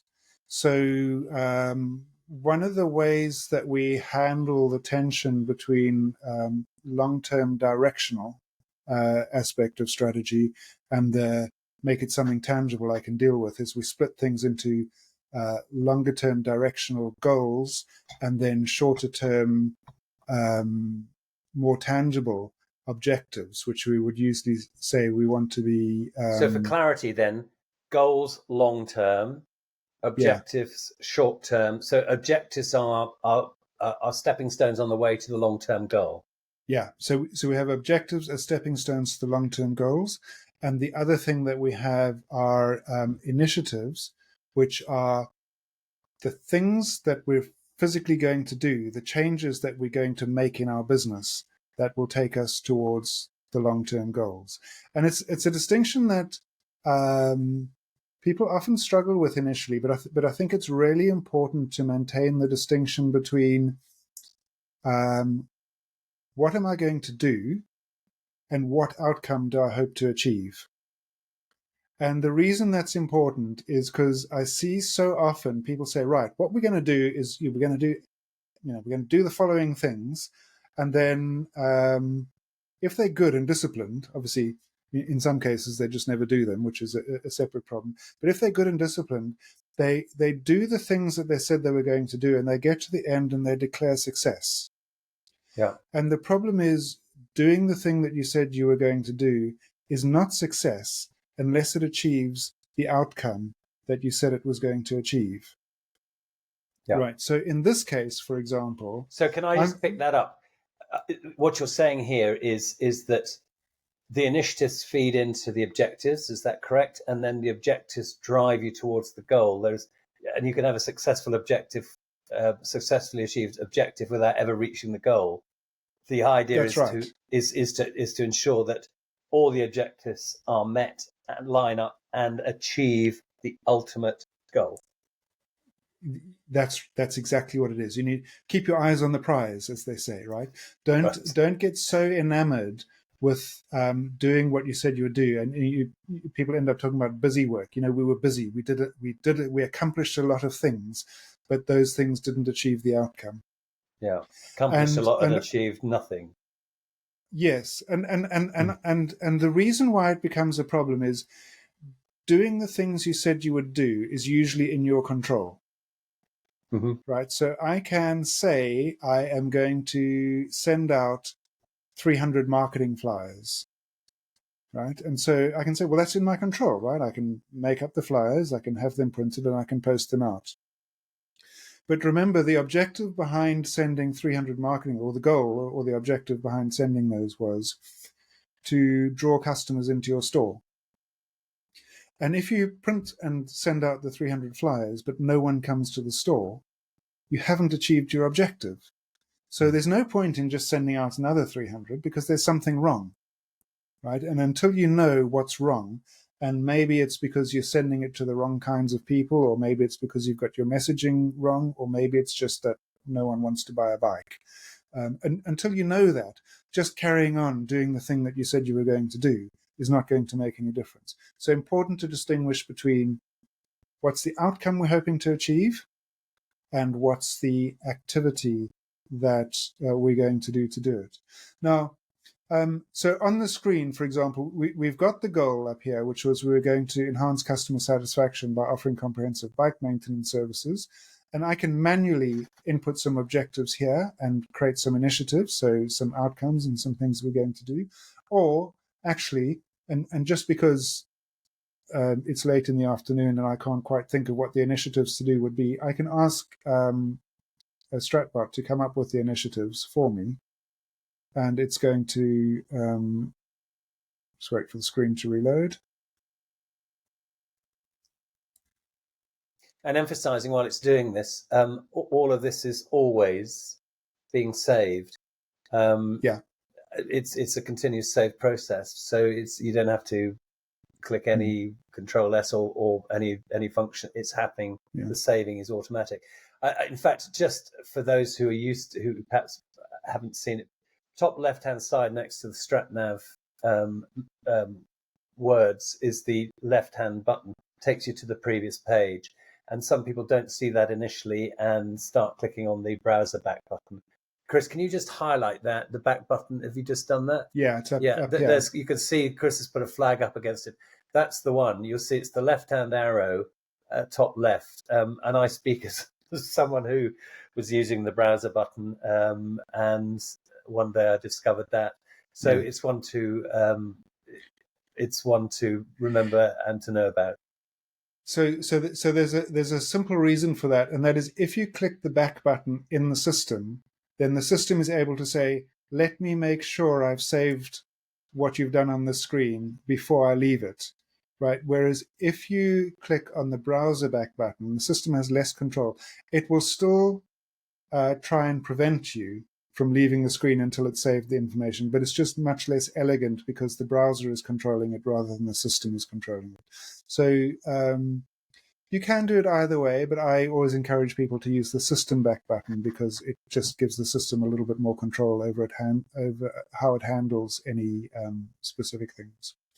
So while we were having that little conversation, you'll see it's come back with some suggested initiatives, and again, things that I wouldn't necessarily have thought of. So, investing in some advanced diagnostic tools and training for staff, that seems perfectly sensible. So you would say, yes, if I wanted to be able to provide bike maintenance services, that would seem fairly obvious. But it suggested a loyalty program with offers and incentives to keep people coming back, to keep their bikes maintained, and suggested an online booking system for doing that to make it easier. So again, and just remind us, Chris, how we got into this screen. What did we hit to get into this screen? So we were on the goal screen, and I just selected this one particular goal. I clicked on this one particular goal, and we came into the screen. And then I asked the Stratbot to suggest some initiatives, and it's come back and said, here are some things that I think you could do that would help you to achieve the goal of enhancing customer satisfaction by offering comprehensive bike maintenance services. So it's done that. Also, we're 53%. We're 53% of the way towards our strategy already. We're making good progress here. Absolutely, and we're still under 2 hours. We're now getting to the point where we're talking about here's some stuff to do, right? So I can actually now roll up my sleeves and make real world changes in order to launch my bike shop. I wanted to point out as well, because I didn't mention this initially. The system has already linked this to one of the insights on our PESTEL analysis, effectively. It said, this is why this is important, because it had identified that as an opportunity already. So again, it's keeping all of these things linked. Right. So I've got some initiatives. That in turn was also an AI generated. It was. That's an insight. So that insight was actually it was an opportunity I can see, because it was a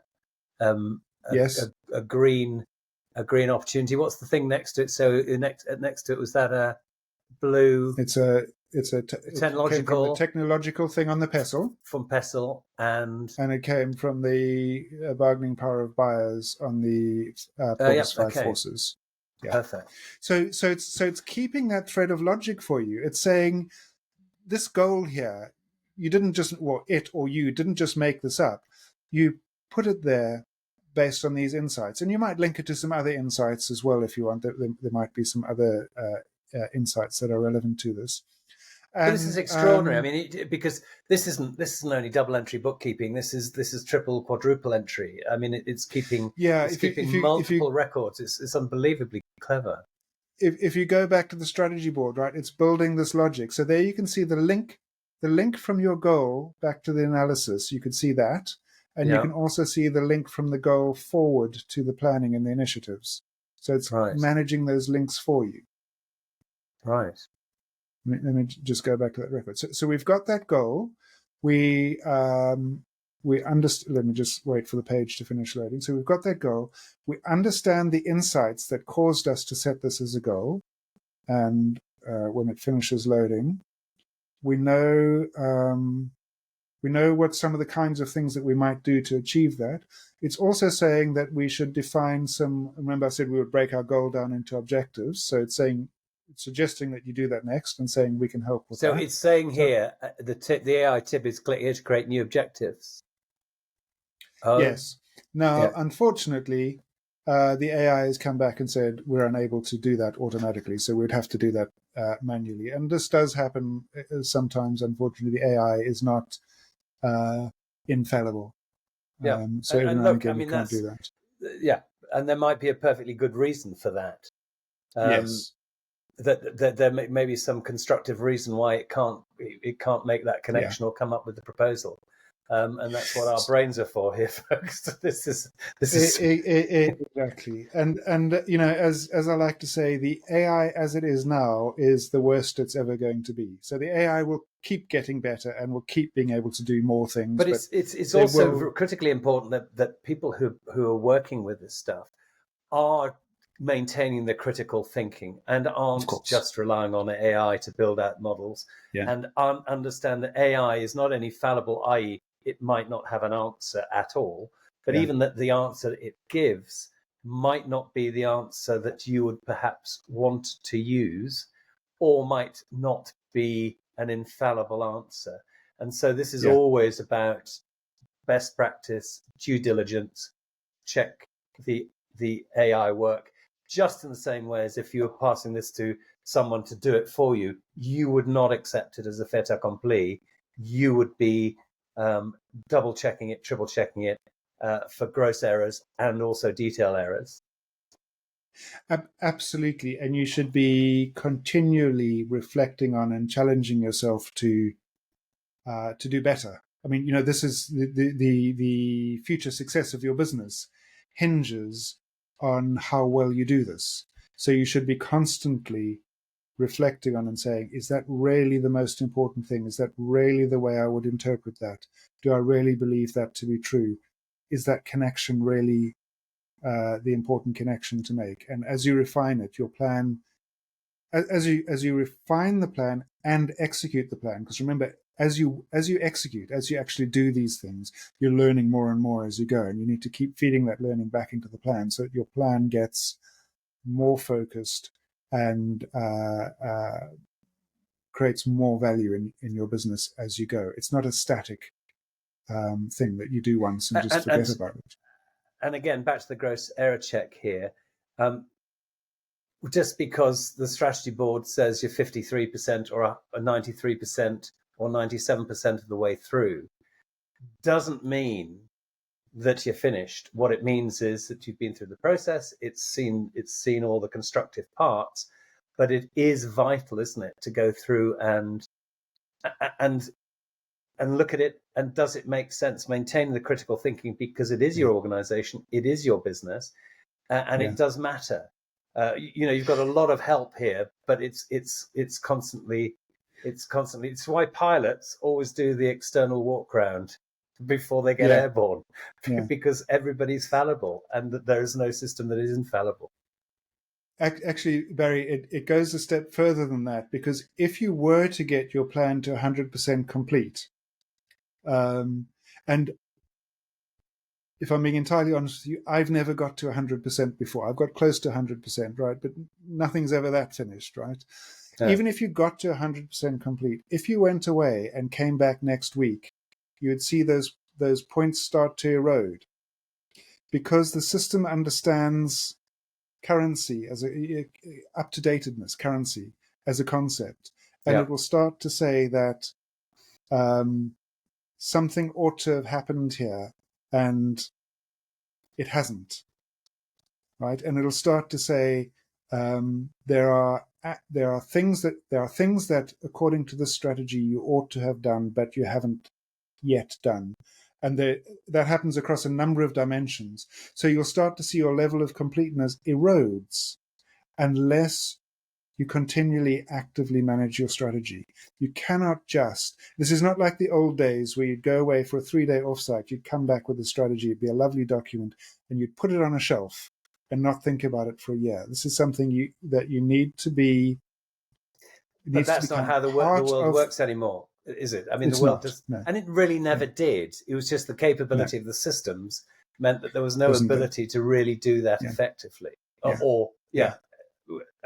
Even if you're a large multinational or conglomerate, you'd have a lot of people working strategy. So this system is working to embed itself. Remember, we don't want you to run your business Monday to Friday and then think strategically at 4 o'clock on a Friday afternoon, right? We want you to think and act strategically in all of your decisions in your business, so it becomes embedded in the way that strategy is not just for Christmas, Chris. Strategy is not just for Christmas. Quite right. So it hasn't been able to generate the objectives, but I might generate so if my goal is enhanced customer satisfaction from bike maintenance, I might set an objective. My objective is that we want get people to service their bikes with us on a regular basis, right? That might be my more immediate objective. And so I can add that, and if I click on it again, I'm now drilling further and further into the system. I can add more detail about what I meant. It's now asking me, how am I going to know whether that's happening? So it's saying, suggest some key performance indicators that I would know whether that's happening. I'm going to take a chance and see if the AI failed us at the previous level, but let's see if it'll actually come up with a KPI. Otherwise, I'll just suggest one manually again. To see whether it... And presumably, I mean, in some models, it will come up with the objectives. In some models, it will. Depending on what the information it's actually come up with a couple here. Oh, here we go. So it's come up with a couple. So it says, you could measure the number of bookings which are repeat bookings.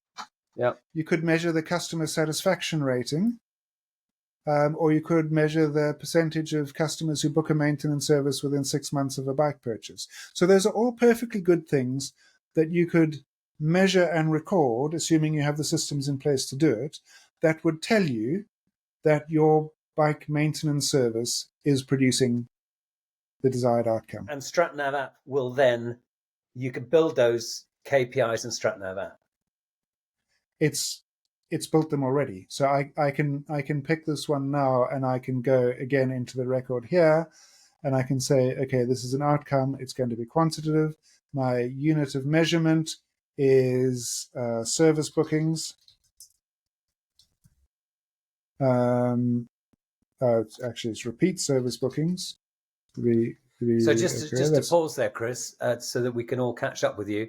So with the KPI, the key performance indicator, KPI, is the dimensions, the number of repeat service bookings is what we're going to be looking at.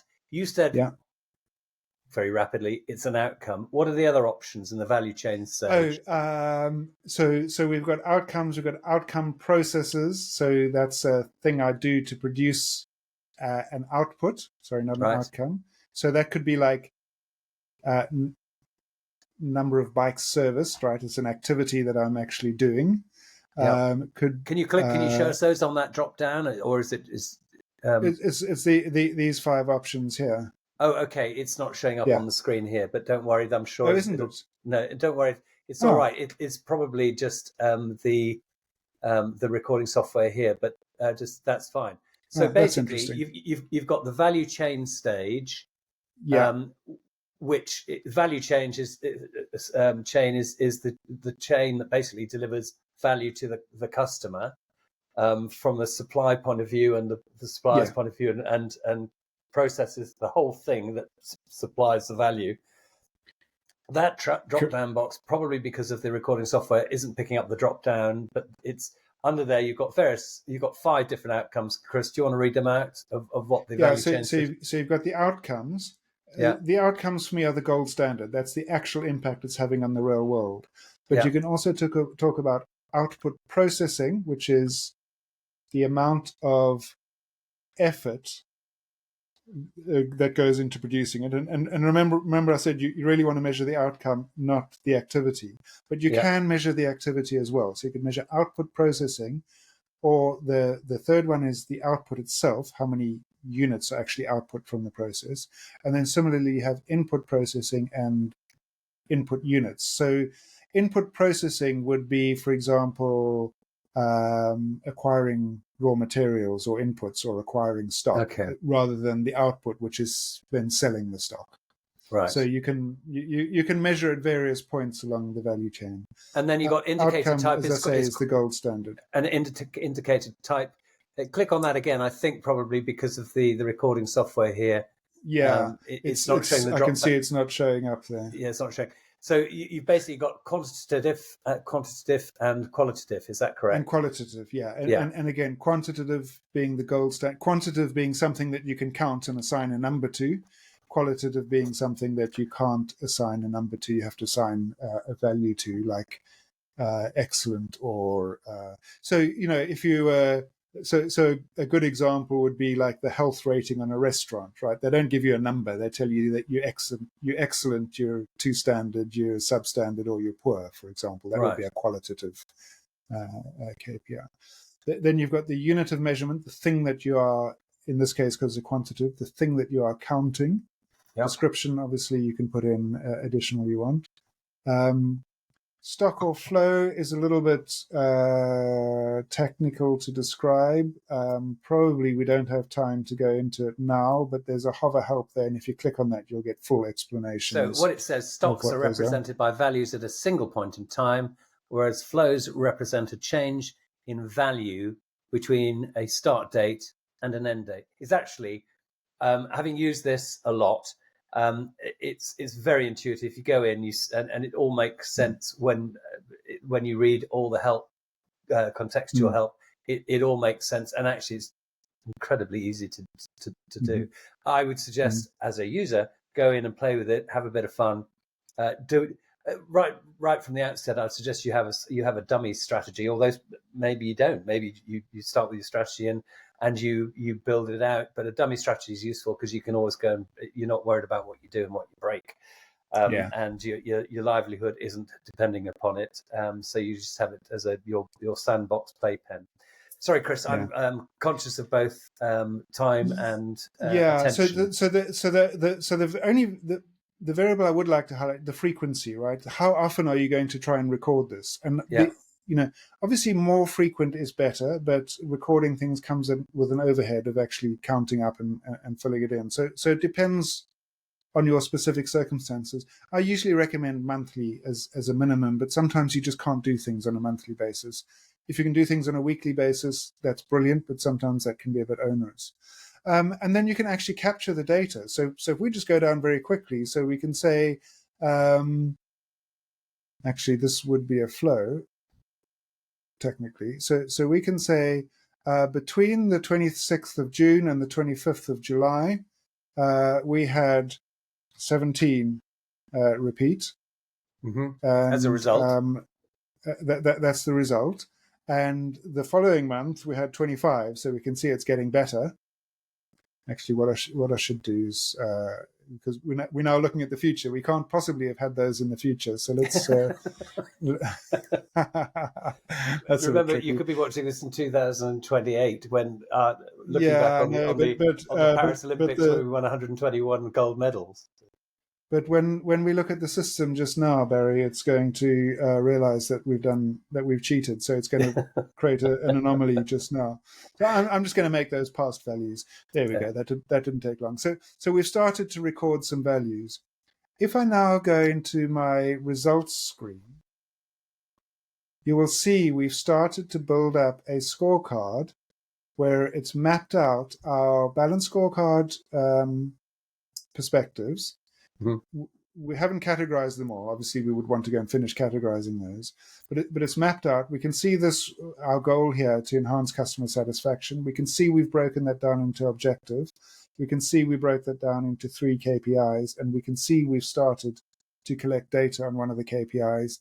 And this is now starting to show a trend line that says our business is moving in the right direction. We could set targets as well and say, is it moving fast enough or not?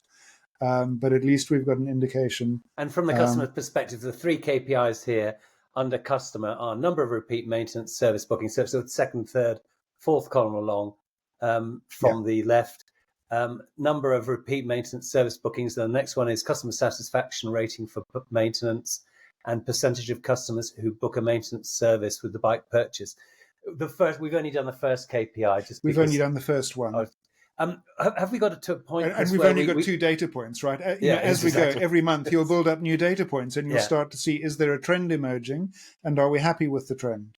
And you'll be able to look at the variables that, they all line up underneath each other. So you'll be able to look at it and say, so these ones are trending in the right direction. These ones aren't. What are we getting wrong here? What have we misunderstood about the mechanics of this business? Right. And we've now had a very good exploration around the build phase. Can we look at the one we made earlier now to just show a kind of a completed one and what the output can look like? We certainly can. We haven't looked at the planning section yet, Barry, but I am conscious of time. So if I've missed anything, then let's quickly have a look at the planning section. Okay, so if we quickly look at the planning section, we will see that the initiatives, the 3 initiatives are on the planning section, and I can start putting some more information. So I can say, if I look at my implement an online booking system, for example, I can again capture a whole bunch of information about what I need to do, why it's important, the costs. I can say license fees for our online booking system are £10,000 per month. I can specify that as well. So I can say those are recurring every month. Now, this is a feature, by the way, I absolutely love. I use it particularly. I've used it recently in a marketing strategy. Really, really useful because you can actually you can set your marketing budget up by just signing the number as a negative figure. It sees positive numbers because the way this is working, it's seeing cost as a positive number. So if you put a budget in as a negative number, it then actually will total it up to show you whether you've busted your budget or not. It's brilliant. The ability to equalize costs or have them as lump sums or recurring is very, very, very helpful. And to be able to then export it straight out to Excel is genius, I have to say. So I'm very pleased you like it so much, Barry. It's always great to hear you talk about these things. So I'm just going to, you can see I've got a whole bunch of other things that I can fill in about the initiatives. Just in the interest of time, I'm just going to fill in a couple here and say, just so I can show you what the output then looks like. Shortlisted suppliers. We can say our planning estimates. We're going to start at first of the month. It's going to take us 3 months to do this installation. I have a medium level of confidence in that estimate. I can then break it down into the actions I need to do. I can assign a project manager to this particular initiative, for example, if I want to. I'm just filling in some details so that we can look at some of the reports later. That's probably enough for now. Now, if I go and look at, if I go back there, you'll see it started to build up a timeline showing the extent that this activity is going to take. So that's the Gantt chart. That's the Gantt chart. And I could map these other ones onto the Gantt chart, and it would start to build up a timeline view of all the things I need to do and how long it's going to take me to get my bike shop where I want it to be. There's a couple of different views. I'll just highlight here again. It's showing all my goals across the top, my initiatives, and showing which goals achieve which initiatives. As you can see at the moment, we're only focused on that one goal. We don't have any initiatives to achieve any of the other goals. Also very helpful. The ability to sort of have your initiatives, things we're considering, things we've mothballed, things that we've proposed, things that might come out of mothball, and things that are rejected. Yeah. So that's really helpful with collaboration, isn't it? Yeah, I find this really useful because when I'm talking to clients and they say, we're talking about something, and you say, well, we could do this, and they say, yeah, no, that's an interesting idea, yeah. And so I put it into the system, and they say, no, don't put it in because we haven't made a decision. And I said, no, but that's the point. We put it in. It's under consideration, so everyone knows we're thinking about it. We can start to collect our thoughts on what it is, but it's absolutely clear that we haven't even moved it to proposal stage. We're not even saying we think it's a good idea. We're just saying it's something that we might consider doing. Yeah. And then as you build your confidence, you can move it through the funnel. So you go, as you say, under consideration. It's now a proposal. We're now actually seriously considering doing it. We've now decided we are going to do it. It's approved. We've now actually started doing it. And then, of course, right at the end, we've completed it. And that all appears, the status of it is always recorded by the system. It's always recorded and consistent. The one that I particularly like is the status reporting, where we can look at it and say, look, we've got 3 things on the go.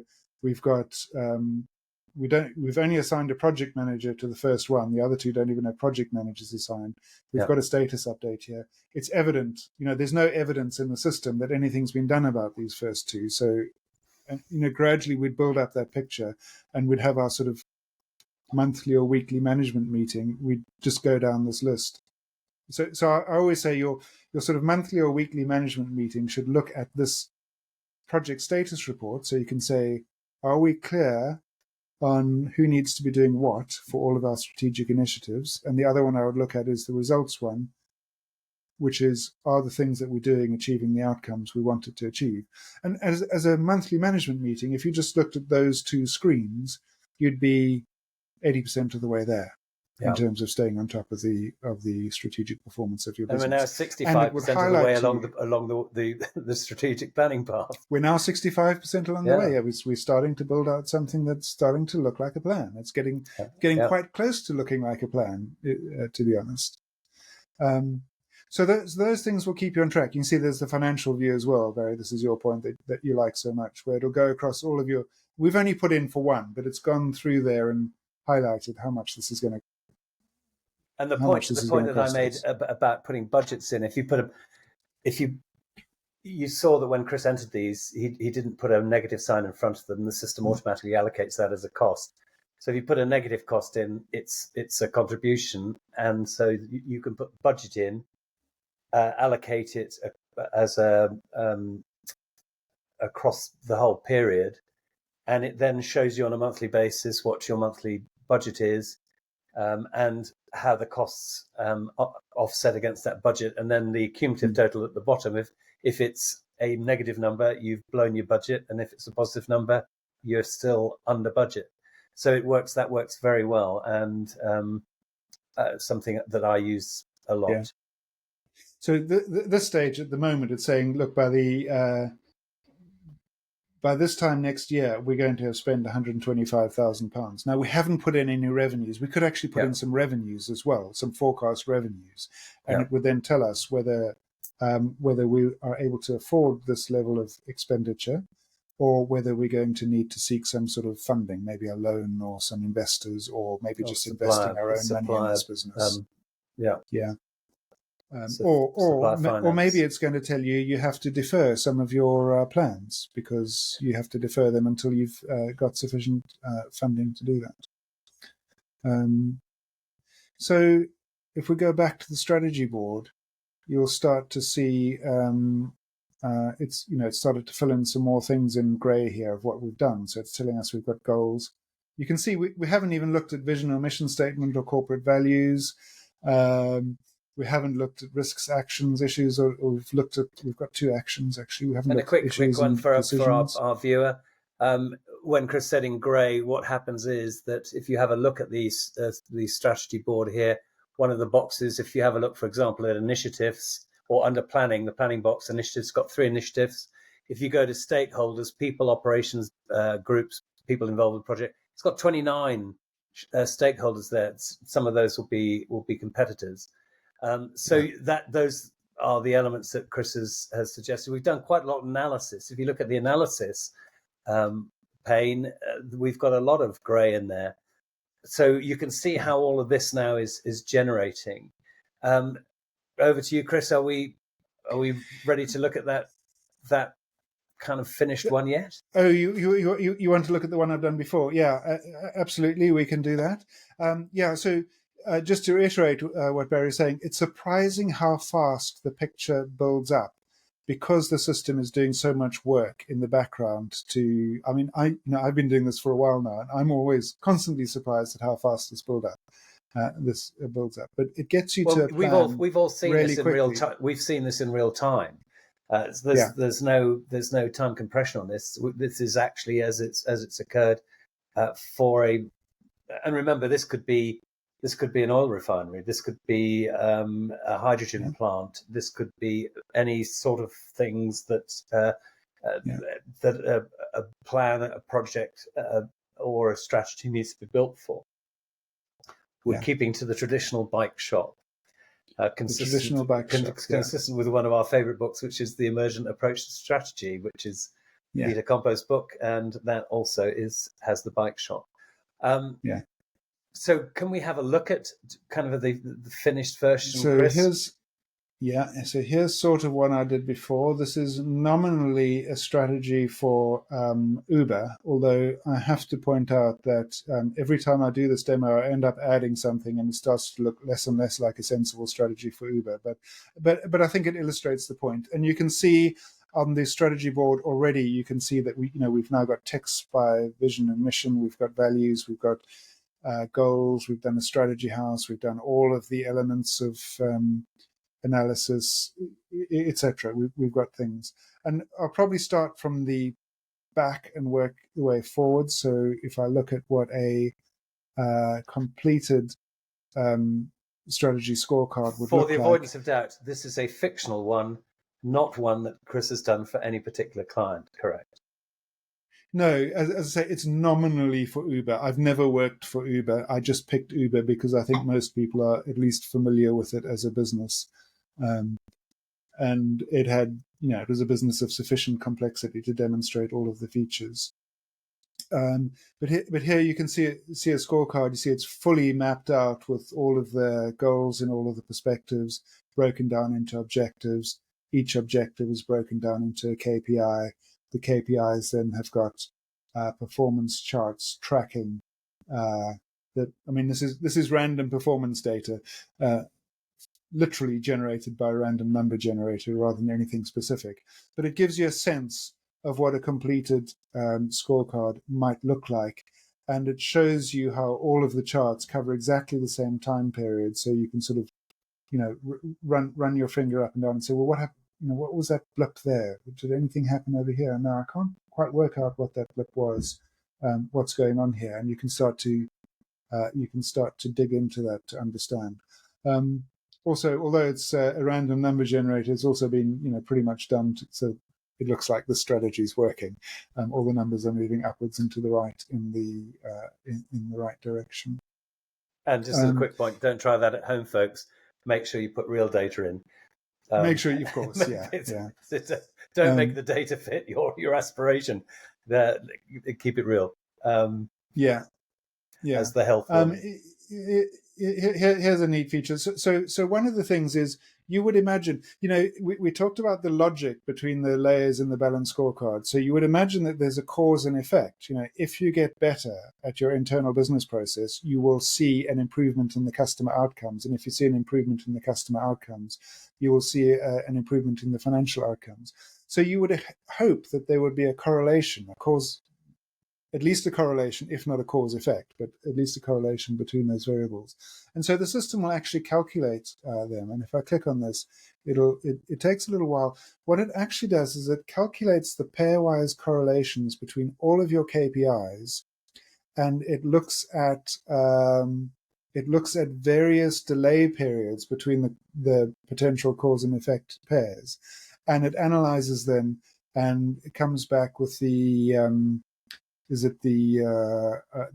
R-squared rating, which says that abandoned hails and registered users are actually highly correlated. Now, in the real world, actually, you would expect that not to be the case. But it's saying that there is actually a high correlation between those two variables, a much lower correlation between average wait time and net cash flow.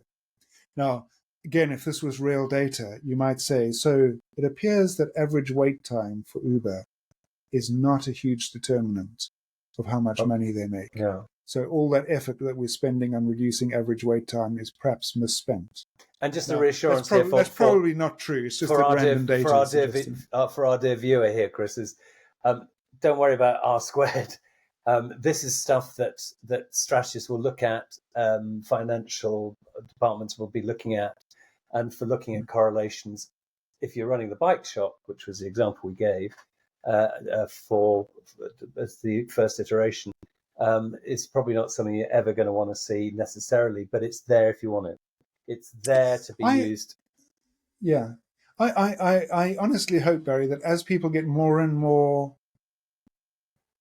strategic in their outcome, even a bike shop would look at this and say, hey guys, we're spending more and more money on sending out flyers, and it's not generating the effect that we thought it was going to affect. So we should stop doing that and start focusing on those organized events that we're organizing, because that seems to have a much bigger impact. Immensely powerful. Exactly. And I'm hoping that by making software available, software like, this is the kind of thing that large corporates would do, which small businesses would just never be able to, because you haven't had the technology. Thousands or hundreds of thousands or millions on. And so I'm hoping that more ordinary businesses will be able to and understand the value of doing this. Chris, we've been through the strategy build. This is kind of the output. The output report, disclosure here, folks, we have to be quite clever with how all this appears on the screen. But I don't want to. I would like Chris just to get prepared to produce an on-screen report if we can of the output. But back to you, Chris. You have it.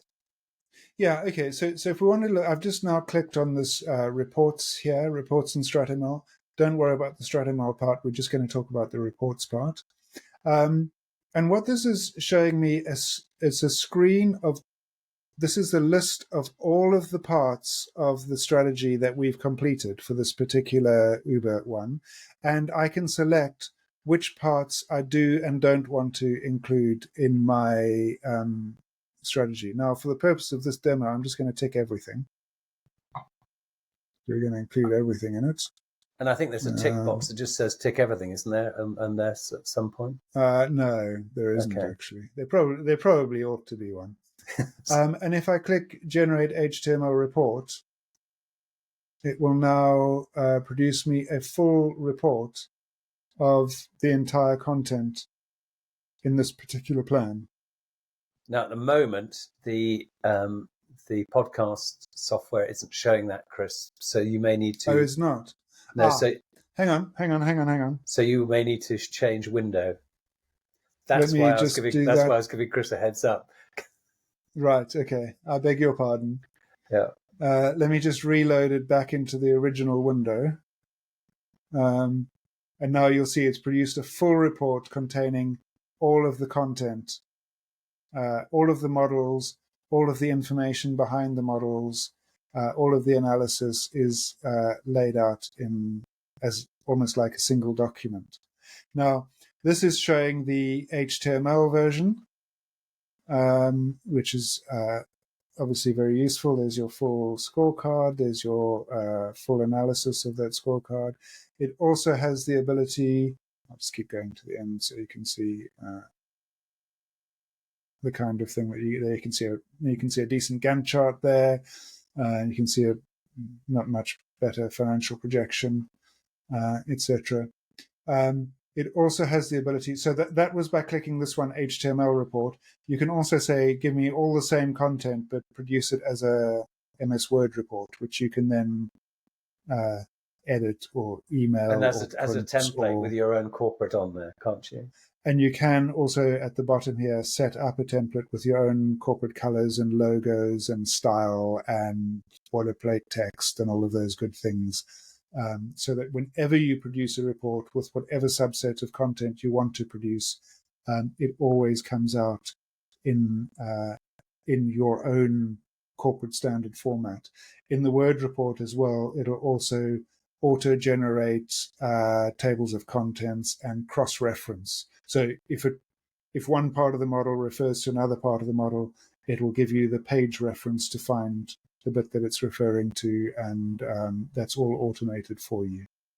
So there, the viewer, is StratNav app from beginning, middle, through to an end. We started with a bike shop. We ended up with a multinational. And the same principles apply. Simple to use, intuitive. You need to get into it and play with it, but you'll find there's a bundle of contextual help. There's the entire blog that is running alongside it, which provides all you could ever want to know. And of course, StratNav app, the team at StratNav app are more than happy to field questions, tickets, problem tickets, issues, and also they're very keen to speak to their clients. I contribute to the development of StratNav app through my continued use and working with StratNav app to enhance the product from a user perspective, an operational perspective, and they use other clients as well, so who want to contribute, because it's again, strategizing from the perspective of the customer is a very good thing. So it's frictionless, quick, easy to use. Here, even for a multinational, we're up to 53%. We actually did better than that on the bike shop. I think we got to 67%. So in the brief time where we started from nothing, we got a long way down the road. And so I just want to thank Chris for his time. We're going to do some more of these because we've had a lot of interest in how it works, and it can be slightly daunting at the beginning because you go, well, what does all this do? Start at the beginning, work through the AI tips at the top of the screen, and I'll ask Chris to point where those are again. There's one up there. It's anything basically with a green circle and a white eye in the middle. Top left there, AI tip, just above where it says strategy board. Follow that through, and it'll help you populate. It'll tell you what to do next. You've got the navigation, which is the strategy board that takes you around. And again, I'm speaking as a user, not a developer, which is why I start with mission statement of values and not data. Chris is the data man. So So it caters for all tastes and all preferences, and comes with a user recommendation from me. I love it, and I think more organizations would benefit, as we have done, from its use. So thank you, Chris. Great demonstration, and we look forward to getting you back on the Just Great People podcast again very soon. Thank you so much, Barry. It's been such a pleasure to share this with you. Always great to have your feedback as well. This for us is a journey to get more organizations, particularly of medium and smaller sizes, able to benefit from the value of strategy. It's a long journey for us. I think it's going to go on for quite a long time, and it's just great to have you on board, and love to get more of your listeners on board as well. Great. Well, thank you, everybody. thanks for watching the Just Great People podcast.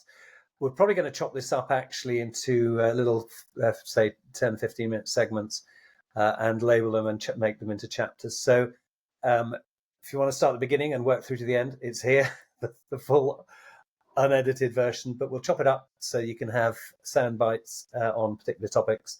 And there'll be more of these because we'd love to do it. So thank you, everybody. Thank you, Chris. And we'll see you next time. Thank you for joining the Barry. Sixsess Just Great People podcast. Thank you.